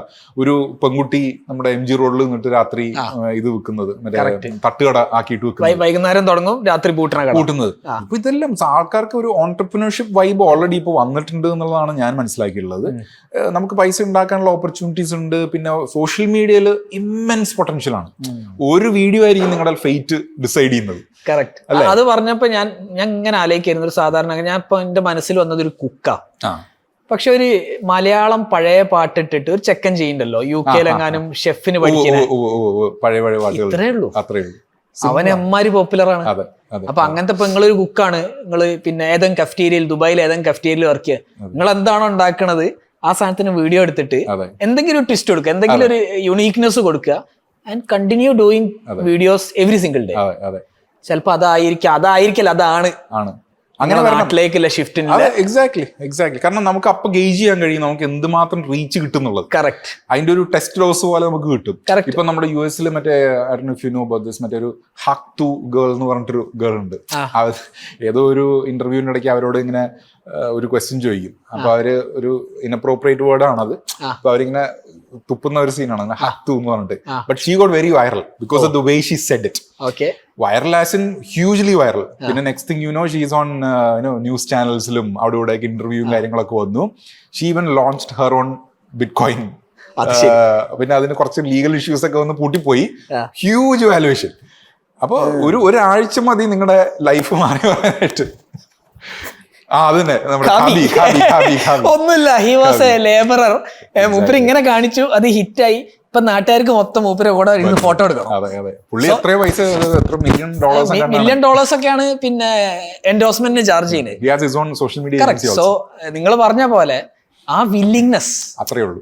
അതേ ബാക്കിയുള്ളവർ എന്ത് വിചാരിക്കുന്നു വിചാരിച്ച് നിങ്ങള് ചെയ്യാതിരുന്നോ അവിടെ ഇരിക്കേ ഉള്ളൂ. അത് നമ്മുടെ നാട്ടുകാരുടെ ഒരു വലിയ പ്രശ്നം കേട്ടോ. അതായത് നാട്ടുകാരെന്ത് വിചാരിക്കും. അത് ഇവിടെ മാത്രമല്ല കേട്ടോ, ഈ ലോക് ക്യാ കഹെങ്കെ എന്നുള്ള ഹിന്ദിയിലും ഉണ്ട് ഈ പരിപാടി.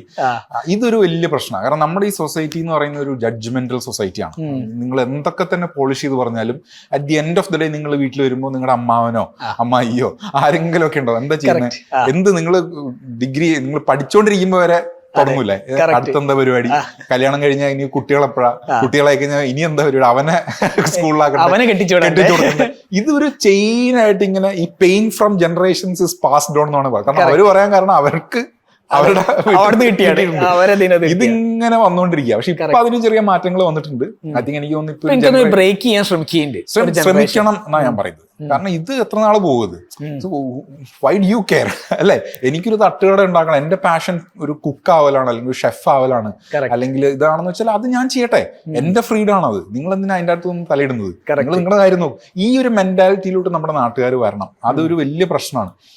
അതിപ്പോ നമ്മൾ ടെക് സീനിലാണെങ്കിൽ ശരി തന്നെ നമ്മൾ സ്റ്റാർട്ടപ്പ് തുടങ്ങുന്നതായിരിക്കാം. ഒരിടയ്ക്ക് സ്റ്റാർട്ടപ്പ് എന്ന് പറഞ്ഞ വലിയ സംഭവമായിരുന്നു. കാരണം ഈ ഫണ്ടിങ് അതൊക്കെ കിട്ടിയാൽ എന്തോ വലിയ സംഭവം ഒക്കെയാണ്. അതിലോട്ട് നമുക്ക് പിന്നീട് വരാം, ഫണ്ടിങ് ശരിയാണോ ഇല്ല എന്നുള്ളത്.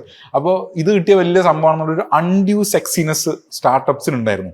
പക്ഷെ അതല്ല സത്യം. സ്റ്റാർട്ടപ്പ് എന്ന് പറഞ്ഞാൽ ഒത്തിരി സ്ട്രഗിൾ ആണ്, ചിലപ്പോൾ പൊട്ടിപ്പോകും. 10 കൊല്ലത്തെ ചെയ്യണം ഏറ്റവും മിനിമം. ഞാൻ പറയാ, എന്റെ അടുത്ത് കുറെ ആൾക്കാര് എനിക്ക് ബിസിനസ് തുടങ്ങണം, ഓക്കെ എത്ര കൊല്ലം ഉണ്ട് എൻ്റെ അടുത്ത്?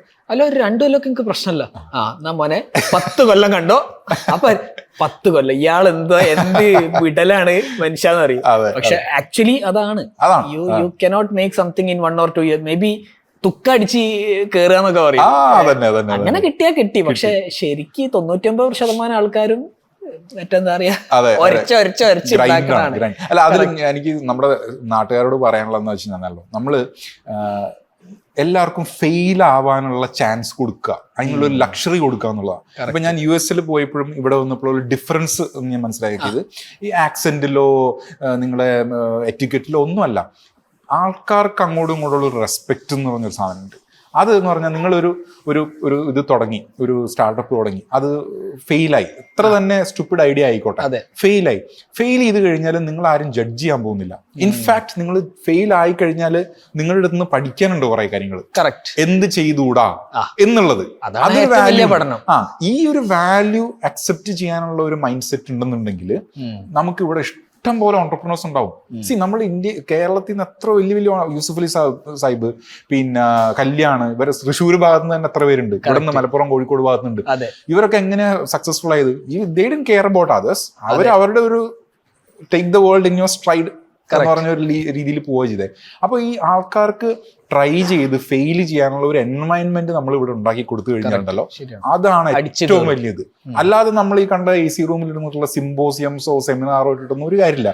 ഇത് ചെയ്യാം, ഓക്കെ നിങ്ങൾ ചെയ്തു 2 വർഷം കൊണ്ട് ഫെയിലായി, നോ പ്രോബ്ലം, കല്ലി അടുത്തതിലോട്ട് പോക്കോ, അത്രേ ഉള്ളൂ, ഞാൻ ഹെൽപ്പ് ചെയ്യാം എന്ന് പറയുന്ന ഒരു മൈൻഡ് സെറ്റും ഒരു കംറാഡറിയും ഒരു അങ്ങോട്ടും ഇങ്ങോട്ടുള്ള ഒരു സപ്പോർട്ട് ഉണ്ടെന്നുണ്ടെങ്കിൽ Kerala is the best place. അതിന് എന്റെ പേഴ്സണൽ എക്സ്പീരിയൻസ് നമ്മള് റിവേഴ്സ് ബ്രെയിൻ ഡ്രെയിൻ ഉണ്ടാക്കും. അങ്ങോട്ട് പോയാൽ ഒരു സാധനം കൂടി ഡിസ്കസ് ചെയ്തിട്ട് വിൽ റാപ്പ് ദിസ്. ഇപ്പൊ ഞാൻ കാണുന്ന ഒരു ട്രെൻഡ് എന്ന് പറഞ്ഞു കഴിഞ്ഞാൽ ഈ സ്റ്റഡി അബ്രോഡ് ഭയങ്കര ട്രെൻഡാ. എനിക്കിപ്പോഴും മനസ്സിലായിട്ടില്ല വാട്ട് ഈസ് ആക്ച്വലി ഹാപ്പനിങ് എന്നില്ല. കാരണം IIT-ലോ NIT-ലോ അല്ലെങ്കിൽ IIM-ലോ അല്ലെങ്കിൽ ടോപ്പ് സ്കൂൾസിലോ പോവാന് you cannot give money, just do it with money, right? Money എത്ര ഉണ്ടായിട്ടും കാര്യമല്ല, യു കനോട്ട് ഗോ ദർ. പക്ഷെ ഈ സ്റ്റഡി അബ്രോഡിൽ ആക്ച്വലി ഇത് സംഭവിക്കുന്നു. What is exactly happening? എനിക്കിത് I don't understand. Should I say the truth or should I lie? കുറച്ച് സത്യം, കുറച്ച് ഇല്ല, ഞാൻ ട്രൂത്ത് ആയിട്ട് തന്നെ, കുഴപ്പമില്ല, ആൾക്കാരുടെ ചീത്ത വിളിക്കാൻ കുഴപ്പമില്ല. I say the truth. See this is ഒരു, എനിക്ക് തോന്നുന്ന ഒരു സൊസൈറ്റൽ പാൻഡമിക് ആണ് ഇത് നടന്നുകൊണ്ടിരിക്കുന്നത്, ഈ സ്റ്റഡി അബ്രോഡ് എന്നുള്ളത്. ഞാൻ ബിസിനസ്സസിനെ അല്ല ഞാൻ പറയുന്നത്, business is there because there is an opportunity. ഇപ്പൊ ഞാനാണെങ്കിൽ ഒരു ബിസിനസ് തുടങ്ങിയാൽ ഓപ്പർച്യൂണിറ്റി കണ്ടാൽ ഞാനത് ഉപയോഗിക്കുന്നുള്ളതാണ്. പക്ഷെ നമ്മുടെ സൊസൈറ്റിയിൽ ഒരു പ്രശ്നമുണ്ട്. അതെന്താന്ന് വെച്ച് കഴിഞ്ഞാല് ഇവിടെ നിന്ന് നമ്മൾ എങ്ങനെയെങ്കിലും പുറത്തോട്ട് പോവുക, നാട്ടുകാരെ കാണിക്കാനോ വീട്ടുകാരെ കാണിക്കാനായിട്ട് എങ്ങനെയെങ്കിലും, നീ തോറ്റാലും സാരില്ല, നിനക്ക് പൈസ ലോൺ എടുത്ത് വീട് ജാമ്യം വെച്ചിട്ട് നിന്നെ എങ്ങനെയെങ്കിലും ന്യൂസിലൻഡ്, ജർമ്മനി എന്ന് പറഞ്ഞിട്ട് എവിടെയെങ്കിലും പോയിക്കോ. അവിടെ പോയിട്ട് നീ പോയി എന്താ ചെയ്യുന്നതെന്ന് ആരും ചോദിക്കില്ല. അവിടെ നീ പോയിട്ട് എന്താ പറയാ, പബ്ലിക്ലി പറയാൻ കഴിയില്ല. അത് ചെയ്താൽ പോലും it's okay, nobody is bothered. അവിടെ നിൽക്കുക, എങ്ങനെയെങ്കിലും രക്ഷപ്പെടുക എന്നുള്ളൊരു മൈൻഡ് സെറ്റ് നാട്ടുകാർക്കുണ്ട്. എന്തിനാണ് അങ്ങനെ ചെയ്യുന്നത്? കാരണം നിങ്ങളുടെ സ്കിൽസ് വേറെ എന്തെങ്കിലും ആയിരിക്കാം. നിങ്ങൾ ചിലപ്പോൾ ഒരു പാട്ട് പാടുന്ന ആളോ, അല്ലെന്നുണ്ടെങ്കിൽ നിങ്ങൾ ഇപ്പം കോഡിങ്ങിൽ തന്നെയോ, അല്ലെങ്കിൽ നിങ്ങൾ വേറെ എന്തെങ്കിലും ആയിരിക്കും നിങ്ങളുടെ സ്കില്ല്. ഇതൊന്നും ചെയ്യാതെ നിങ്ങൾ അവിടെ പോയിട്ട് ഒരു നഴ്സ് ആവുക, അല്ലെങ്കിൽ അവിടെ ഒരു ട്രാപ്പിൽ പെടുക, ഇതാണ് ഇവിടെ സംഭവിച്ചുകൊണ്ടിരിക്കുന്നത്. അപ്പൊ സാധാരണ ഒരാൾ ചെയ്യുന്ന വെച്ചാൽ പാരന്റ്സ് എങ്ങനെയെങ്കിലും കുറെ പൈസ ഉണ്ടാക്കി, മിനിമം 15 ലക്ഷം കണ്ട് വേണമെന്നാണ് ഞാൻ മനസ്സിലാക്കിയിട്ടുള്ളത്. 10 ലക്ഷം 15 ലക്ഷം ഈ പൈസ ഉണ്ടാക്കും. കുട്ടിക്ക് സ്കിൽസ് ഉണ്ടാവില്ല, അവർ ചിലപ്പം പഠിത്തത്തിൽ പോലും അത്ര ഉഷാറായിരിക്കില്ല, വേറെ ഇൻട്രസ്റ്റ് ആയിരിക്കും. ഇവരെങ്ങനെയെങ്കിലും പുറത്തോട്ട് വിടും. അതിന് കുറെ ഏജൻസീസ് ഉണ്ട് ഇവിടെ. ഈ ഏജൻസീസ് എന്താ ചെയ്യുന്നതെന്ന് വെച്ച് കഴിഞ്ഞാൽ, ഇത് ഞാൻ പറയുന്നതല്ല, കഴിഞ്ഞ ദിവസം ദ ഫോർത്ത് എന്ന് പറഞ്ഞിട്ടൊരു ചാനലിൽ ഇൻവെസ്റ്റിഗേറ്റീവ് റിപ്പോർട്ടിംഗ് ചെയ്തിട്ട് അവർ പ്രൂവ് ചെയ്തിട്ടുള്ളതാണ്. പുറത്തുണ്ട് കുറേ ഇതേപോലത്തെ ഇതിന് വേണ്ടിയിട്ടുള്ള കോളേജസ്. ഇതെന്തിനു വേണ്ടിയിട്ട്? ഇവിടുന്നുള്ള കുട്ടികളെ അങ്ങോട്ടേക്ക് കൊണ്ടുപോകാനും വേണ്ടി മാത്രം കുറച്ച് കോളേജസ് സ്റ്റാർട്ട് ചെയ്തിട്ടുണ്ട്. കോളേജസോ യൂണിവേഴ്സിറ്റീസോ, നമ്മളെ പാരലൽ കോളേജ് എന്ന് പറയുന്ന എന്ന് വേണമെങ്കിൽ പറയാം. അവിടുത്തെ പാരലൽ കോളേജ് എന്ന് വേണമെങ്കിൽ പറയാം. ഇത് പറഞ്ഞു കഴിഞ്ഞാൽ ആൾക്കാരെ ചീത്ത വിളിക്കും, എന്നാലും ഞാൻ പറയാം. അപ്പൊ നമ്മൾ അറിയാം, ഇപ്പൊ കേംബ്രിഡ്ജ് യൂണിവേഴ്സിറ്റി എന്ന് പറഞ്ഞാൽ വളരെ പ്രസ്റ്റീജിയസ് ആയിട്ടുള്ള ഇൻസ്റ്റിറ്റ്യൂഷനാണ് അല്ലെ. പക്ഷെ അവിടെ ഉണ്ടാവും ദി കേംബ്രിഡ്ജ്, അല്ലെങ്കിൽ കേംബ്രിഡ്ജ് വിത്ത് ഒരു എക്സ്ട്രാ എ. എക്സാമ്പിളിന് വേണ്ടി പറയാം, നമ്മൾ ഈ ശരവണ ഭവനിൽ ഒരു എക്സ്ട്രാ എ ആഡ് ചെയ്യും. എനിക്കിപ്പോഴും അറിയില്ല കറക്റ്റ് ശരവണ ഭവൻ ഏതാ. അത് ഒറിജിനൽ ഒരെണ്ണമുണ്ട്, അത് ഇവിടെ ഇല്ല. ഒരു വെയിലിന്റെ ശ്രീമു അല്ലെങ്കിൽ ശരവണ ഭവൻ എന്നൊക്കെ പറഞ്ഞിട്ടുണ്ട്. Okay, what ever. അപ്പൊ അതേപോലെ അവിടെ ഈ കുറെ ഡ്യൂപ്ലിക്കേറ്റ് എന്ന് വേണമെങ്കിൽ ഡ്യൂപ്ലിക്കേറ്റ് എന്ന് വിളിച്ചോ, ഒരു ലോ പ്രൊഫൈലിലായിട്ടുള്ള യൂണിവേഴ്സിറ്റീസും കോളേജസും അവർ ഓപ്പൺ ആക്കിയിട്ടുണ്ട്. ഇവിടെ വരുന്ന കൂടുതൽ കുട്ടികളും ഈ പറഞ്ഞ ഒരു ഇന്ത്യയിൽ നിന്നും ബംഗ്ലാദേശിൽ നിന്നൊക്കെ ഉള്ള കുട്ടികളാണ്, ശ്രീലങ്കയിൽ നിന്നൊക്കെ ഉള്ളത്. അപ്പൊ ഇവർക്കുള്ള എൻട്രി എന്ന് പറഞ്ഞാൽ പൈസ കൊടുത്താൽ നിങ്ങൾക്ക് കിട്ടും. കറക്റ്റ്. ഇവിടെ ഫാക്കൽറ്റി ക്വാളിഫൈഡ് അല്ല. ഓക്കെ, എന്നിട്ട് പൈസ എന്ന് പറയുന്നത് നമ്മൾ കൊടുത്തു കഴിയുമ്പോൾ അതിലൊരു 30% 40% പോകുന്നത് ആർക്കാ? ഇവിടുത്തെ ഈ ഏജന്റുമാർക്കാ പോകുന്നത്. ഇവിടെ ഈ പറയുന്ന പോലത്തെ ഈ കുറെ ഫെയറുകളൊക്കെ ഉണ്ടല്ലോ, സ്റ്റഡി അബ്രോഡ് ഫെയർ എന്ന് പറഞ്ഞ് നടത്തുന്ന ആൾക്കാരുണ്ട്. ഇവർക്കാണ് ഈ പൈസ മൊത്തം പോകുന്നത്. 30 to 40% of that money goes to almost എന്ന് വേണമെങ്കിൽ ഞാൻ പറയും, ടു ദാറ്റ് ലെവൽ ഈവൻ. എന്നാലും ഇവർ പോകും. പോയിട്ട് എന്താ സംഭവിക്കുന്നത്? ഇവരവിടെ പഠിക്കുന്നു, പഠിച്ചു കഴിഞ്ഞിട്ട് 2 വർഷം കൂടെ എന്തെങ്കിലും വർക്ക് ചെയ്യും, മക്ഡൊണാൾഡ്സിലോ എവിടെയെങ്കിലും ഒക്കെ വർക്ക് ചെയ്യും. എന്നാലേ ഇവർക്ക് പിടിച്ചേക്കാൻ കഴിയുള്ളൂ. ഇവിടുത്തെ എക്സ്പെൻസ്, കോസ്റ്റ് ഓഫ് ലിവിങ് ആരും കണക്കാക്കുന്നില്ല. ഇവരവിടെ ചെല്ലുന്നു, ഇവർക്ക് തിരിച്ച് ലോൺ അടയ്ക്കണം നാട്ടില്, അതിനുള്ള പൈസ അയക്കണം, ഇവർക്ക് അവിടെ താമസിക്കണം. ഇതിനെല്ലാം കൂടി ഇവർക്ക് പൈസ കിട്ടില്ല. കാരണം ഈ കോളേജസിൽ നിന്ന് പുറത്തിറങ്ങിയ നല്ലൊരു ജോലി നിങ്ങൾക്ക് എന്തായാലും കിട്ടില്ല. അതായത് ഒരു നല്ലൊരു എഞ്ചിനീയർ ലെവലിലുള്ള ജോലി കിട്ടില്ല. എന്നിട്ട് ഇവർ അവിടെ ഒരു ട്രാപ്പിൽ അകപ്പെടുകയാണ് ചെയ്യുന്നത്. ഇവര് പിന്നെ ലൈഫ് മൊത്തം അവിടെ നിന്ന് എങ്ങനെയെങ്കിലും കഷ്ടപ്പെട്ട് ബുദ്ധിമുട്ടി. കാരണം തിരിച്ചു വന്നു കഴിഞ്ഞാൽ നാട്ടുകാർ ചോദിക്കും, നീ പോയിട്ട് തിരിച്ചു വന്നോ? അല്ല, അല്ലെങ്കിലും അവരെ കാണിക്കാനാണല്ലോ പോയത്. അപ്പൊ ഇവരെ പേടിച്ചിട്ട് ഇതിന് തിരിച്ചു വരില്ല. ഇവരുടെ ലൈഫ് അങ്ങ് ഇതായി പോവാണ്. ഇതാണ് ഇവിടെ നടന്നുകൊണ്ടിരിക്കുന്നത്. അപ്പോ ഇതിനൊരു ബ്രേക്ക് വരണം. നാട്ടുകാർ പുറത്തോട്ട് അങ്ങനെ പുഷ് ചെയ്ത് വിടരുത്. നമ്മൾ ഇവിടെ തന്നെ ഉണ്ടല്ലോ ഓപ്പർച്യൂണിറ്റീസ്, നിങ്ങൾ ജഡ്ജ് ചെയ്യാണ്ടിരിക്കൂ. ചുമ്മാ ഇൻസ്റ്റാഗ്രാമിൽ കയറി വീഡിയോ ഇട്ടാനെ വെറുതെ നിന്ന് പൈസ ഉണ്ടാക്കുന്ന ആൾക്കാരുണ്ട്. അല്ലെ ഒരു പുള്ളിയില്ലേ മറ്റേ ടക്കിനൊക്കെ ചെയ്ത് കുറിയൊക്കെ ഇട്ടിട്ട് കയ്യിൽ മോതിരമൊക്കെ ഇട്ട് വെറുതെ ഇങ്ങനെ നിൽക്കുന്ന ഒരു പുള്ളിയുണ്ട് കോഴിക്കോട് ഭാഗത്ത് എവിടെയോ പാലക്കാട്. പുള്ളി ഒന്നും മിണ്ടലൊന്നുമില്ല, പാട്ടുണ്ടാവും പുറയില്, എന്നിട്ട് ക്യാമറ ഇങ്ങനെ സൂം ചെയ്യുന്നുണ്ടാവും. പുള്ളിയുടെ പേര് എനിക്കറിയില്ല. പുള്ളി വെറുതെ ഇങ്ങനെ നിൽക്കല വണ്ടി പോലെ, മില്യൺസ് ഓഫ് വ്യൂസാ. അതും ഒരു രീതിയാണ്. Literally doing nothing and making money എന്ന് പറയാം. ഉറങ്ങണതിന് പൈസ കിട്ടുമെന്ന് പറഞ്ഞിട്ട് ഏതൊരു സ്റ്റാർട്ടപ്പ് ചെയ്യുന്നുണ്ട്, അവരെ ബെഡ് ടെസ്റ്റ് ചെയ്യാന്. നമ്മൾ ക്രിയേറ്റീവ് ആയി കഴിഞ്ഞാല് the world is in your fingertips literally, അല്ലേ? അപ്പൊ ഇത് നമ്മളൊന്നും ചെയ്യാതെ വെറുതെ മറ്റുള്ളവർക്ക് വേണ്ടി ജീവിതം പാഴാക്കുക, ഇതാണ് ഇവിടെ നടന്നുകൊണ്ടിരിക്കുന്നത്. അപ്പൊ അങ്ങനെ ചെയ്യരുത്. ബാക്ക് ടു ഇന്ത്യയിൽ കൊണ്ടല്ല ഞാൻ പറയുന്നത്, ഇത് നാട്ടിൽ നടക്കുന്ന ഒരു സംഭവമാണ്. അതെ, ബ്രെയിൻ ഡ്രെയിനും സംഭവിക്കുക. നമ്മള് റിവേഴ്സ് ബ്രെയിൻ ഡ്രെയിൻ ഉണ്ടാക്കാണ്, പ്ലസ് ഈ ബ്രെയിൻ ഡ്രെയിൻ സ്റ്റോപ്പ് ചെയ്യണം. സ്റ്റോപ്പ് ചെയ്യാം. നിങ്ങൾ പോയിക്കോളൂ. അത് ഇങ്ങനത്തെ സാധനത്തിലൊന്നും പോയി പെട്ടിട്ട് പോണ്ട. Do it anything you do it for your self. നിങ്ങൾ ഒരു 10-20 വർഷം അവിടെ നിൽക്കുന്നു, തിരിച്ചു വരുമ്പോൾ നിങ്ങളുടെ വീട്ടുകാരും നാട്ടുകാരൊക്കെ, വീട്ടുകാർ ഉണ്ടാവുമെന്ന് പോലും അറിയില്ല. കറക്റ്റ്, നാട്ടുകാരൊക്കെ എല്ലാരും പോയിണ്ടാവും. അതെ, ഇപ്പൊ I read A recent stat, ഏറ്റവും കൂടുതൽ റിട്ടയർമെന്റ് ഹോംസ് ഉള്ളത് കേരളത്തിലാണെന്നുള്ളത് ഒരു വലിയ ബിസിനസ് ആണത്. എന്നോട് ഒരാൾ പറഞ്ഞു, ഇൻവെസ്റ്റ് ചെയ്യണമെങ്കിൽ റിട്ടയർമെന്റ് ഹോമിൽ ഇൻവെസ്റ്റ് ചെയ്യുക. കോയമ്പത്തൂർ ഭാഗത്താണ് ഏറ്റവും കൂടുതൽ റിട്ടയർമെന്റ് ഹോംസ് ഉള്ളത്. അതിൽ ഏറ്റവും കൂടുതൽ അന്തേവാസികൾ വരുന്നത് കേരളത്തിൽ നിന്നാണെന്നുള്ളത്. അതായത് ഈ കമ്മ്യൂണിറ്റി ബേസ്ഡ്, അതായത് ഒരു പെർട്ടിക്കുലർ കമ്മ്യൂണിറ്റിക്ക്, അപ്പൊ അവിടെ ഒരു അമ്പലം വെക്കുന്നു, അതിന്റെ ഉള്ളിൽ ഒരു പള്ളി വെക്കുന്നു, അവരവിടെ ജോളിയായിട്ട് നടക്കുന്നു. അത് ഒരു വലിയ ബിസിനസ്സാണ്. കാരണം അവിടെ ഇഷ്ടംപോലെ സ്ഥലം ഉണ്ടല്ലോ. ഏറ്റവും കൂടുതൽ ആൾക്കാർ പോകുന്ന ഇവിടെയുണ്ട് ഇഷ്ടംപോലെ. ഇപ്പൊ ഗുരുവായൂർ ഭാഗത്തൊക്കെ അമ്പലത്തിന് സൈഡിൽ കുറച്ച് കമ്മ്യൂണിറ്റീസ്, അങ്ങനെ വലിയൊരു ബിസിനസ് ആണത്. കാരണം റിയൽ എസ്റ്റേറ്റ് ആണ്, ഇങ്ങോട്ട് പൈസ കിട്ടുകയും ചെയ്യും, ഹാപ്പിയാണ്, മെയിൻ്റനൻസും ഇല്ല. കറക്റ്റ്, അവരെന്നെ അവർക്കുള്ള പൈസ സെറ്റാണ് അവര്. വലിയൊരു പ്രശ്നമാണ്. I think it's very very important to stop this from happening. അതായത് എത്രയോ ആൾക്കാർ പോയി പെടുകയാണ്, പിന്നെ ആ കഥ കേൾക്കുന്നില്ല നമ്മള്, വാട്ട് എക്സാക്ട്ലി ഹാപ്പൻഡ് എന്നല്ലേ. ഓക്കെ, അപ്പൊ ഇപ്പൊ നിങ്ങൾ ഫോക്കസ് ചെയ്യാം, back to India is your main thing. അതെ, അതിന്റെ കൂട്ടത്തിൽ നിങ്ങൾ കുറെ കൺസൾട്ടിങ്ങും കാര്യങ്ങളൊക്കെ ചെയ്യുന്നുണ്ട്. അത് ലൈക്ക് എങ്ങനത്തെ കൺസൾട്ടിങ്? ഞാൻ at the core I M A marketer. ഞാൻ തുടങ്ങിയത് ഞാൻ പറഞ്ഞല്ലോ, മാർക്കറ്റിംഗ്, ഇന്റർനെറ്റ്, അവിടെ നിന്നാണ് തുടങ്ങിയത്. അപ്പോ ഐ ഹെൽപ്പ് ലോട്ട് എന്നല്ല, a few startups with growth hacking എന്ന് പറഞ്ഞുകൂടാ, actually anything that goes into marketing to help them grow. Dukaan was one such case study. Dukaan നമ്മൾ ഒരു ഹെലോ വേൾഡ് പോസ്റ്റ് ചെയ്യുന്ന whatever millions we grew into, അത് I am part of that journey. അപ്പൊ അതേപോലെ നമ്മൾ മറ്റ് ചില SaaS ആണ് കൂടുതൽ ഞാൻ ചെയ്യല്. അവരെ നമ്മൾ ഹാൻഡ് ഹോൾഡ് ചെയ്ത് ഫ്രം സ്ക്രാച്ച് അവരെ ബിൽഡ് ചെയ്ത് ഒരു ലെവലിൽ എത്തിക്കും. അതിന് കൂടുതലും ഒരു SEO ആൻഡ് കണ്ടന്റ് സ്ട്രാറ്റജിയാണ് ഞാൻ ഫോക്കസ് ചെയ്യുന്നത്. But what ever it takes എന്നുള്ള രീതിയിൽ അത് കൂടുതൽ ഒരു ROI ഫോക്കസ്ഡ് ആയിട്ടുള്ള റീറ്റെയിനർ, ചിലതിൽ ഞാൻ ഇൻവെസ്റ്റും ചെയ്യാറുണ്ട്. അല്ലെങ്കിൽ അതേപോലെ ഒരു കമ്മിറ്റ്മെന്റോട് കൂടിയിട്ടാണ് ഞാൻ ചെയ്യല്. വെറുതെ ഒരു കൺസൾട്ടേഷനോ ഒരു 2 മാസത്തേക്കുള്ള പരിപാടിയോ അങ്ങനെയല്ല ചെയ്യല്. അങ്ങനെ ചെയ്യുന്നുണ്ട്. അത് ഞാൻ എനിക്കൊന്ന് 2 ദിവസം മുമ്പ് സന്ദീപ് ബാലാജിയായിട്ട് സംസാരിച്ചിരുന്നു. അപ്പൊ ഞാൻ, നിങ്ങൾ 10-30 കമ്പനീസിൽ ഇൻവെസ്റ്റ് ചെയ്തിട്ടുണ്ടല്ലോ bro, that is a different use case. I'm an operator എന്ന് പറഞ്ഞു. Operator who puts in some money. അപ്പൊ അവർക്ക് അറിയാം, ഓപ്പറേറ്റ് ചെയ്യുമ്പോൾ മനസ്സിലാവല്ലോ, ഇവൻ കേറി പോവോ, അവൻ കേറി പോവൂലേ.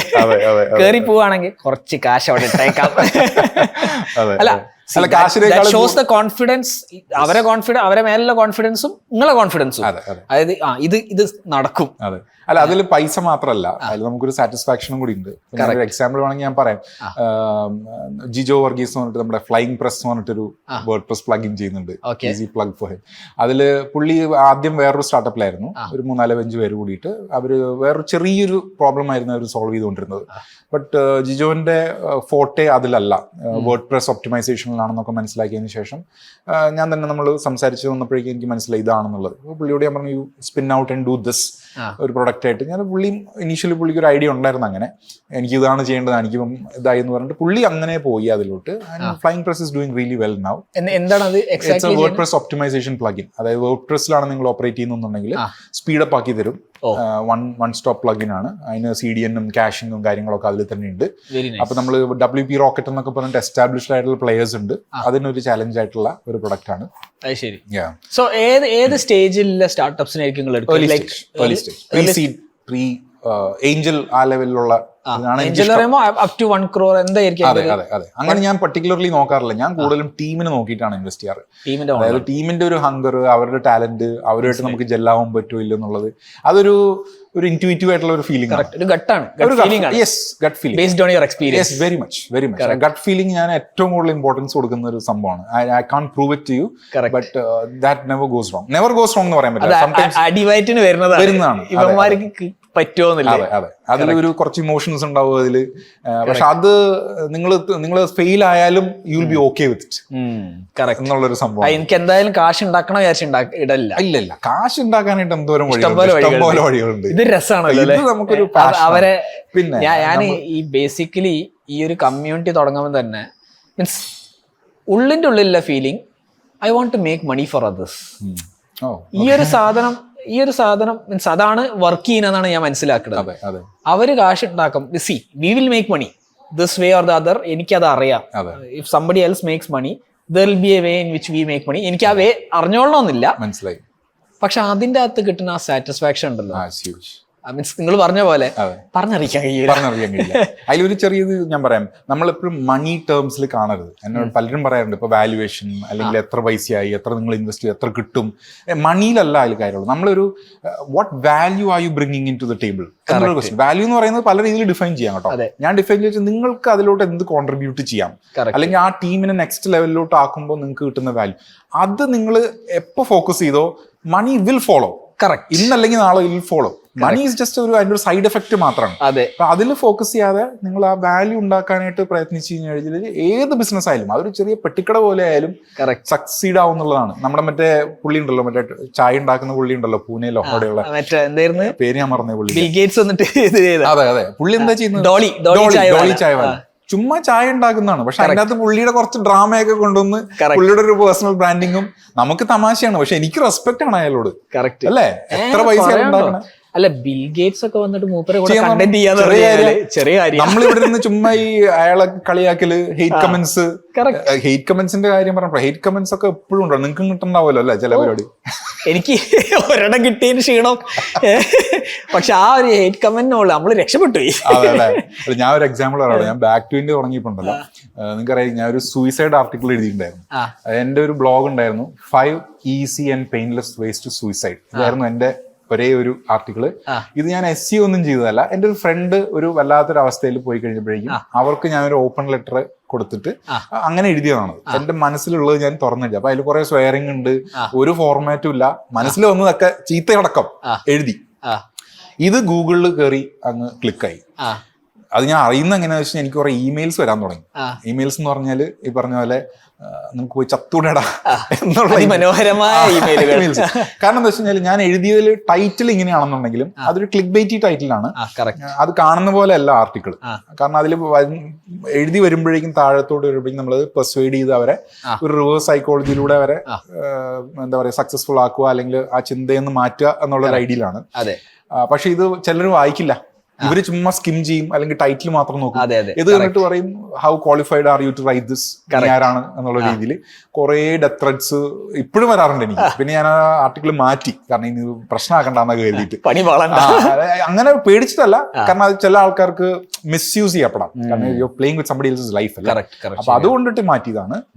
പക്ഷെ ഇതേപോലെ നെഗറ്റീവ്സ് വരും. ആ നെഗറ്റീവ്സ് ഞാൻ പറയുന്നത് മറ്റേ ഗുരു സിനിമയിൽ പറയുന്ന പോലെ ജബ് ലോഗ് ആപ്കെ ഖിലാഫ് ബോൽനെ ലഗെ സംജോ തിരക്കി കറിയോ എന്ന് പറയും. അതായത് നിങ്ങൾ മറ്റുള്ളവർ നിങ്ങളെ എപ്പോ നെഗറ്റീവ് ആയിട്ട് പറഞ്ഞോ, അതിന്റെ അർത്ഥം നിങ്ങൾ എന്തോ നല്ലത് ചെയ്യുന്നുണ്ട്, വിട്ടുകൊടുക്കരുത്, പിടിച്ചു നിന്നോ, അതുപോലെ വടിയാവരുത്. അവിടെ പോയാലും നിങ്ങൾ പോയി. നമ്മൾ വടിയാവാൻ പോണില്ല. ഞങ്ങൾ എല്ലാ ആഴ്ചയും ഒരു പോഡ്കാസ്റ്റ് ലോഞ്ച് ചെയ്തിരിക്കും, റിഗാർഡ്ലെസ് ഓഫ് വാട്ട് ഹാപ്പൻസ്.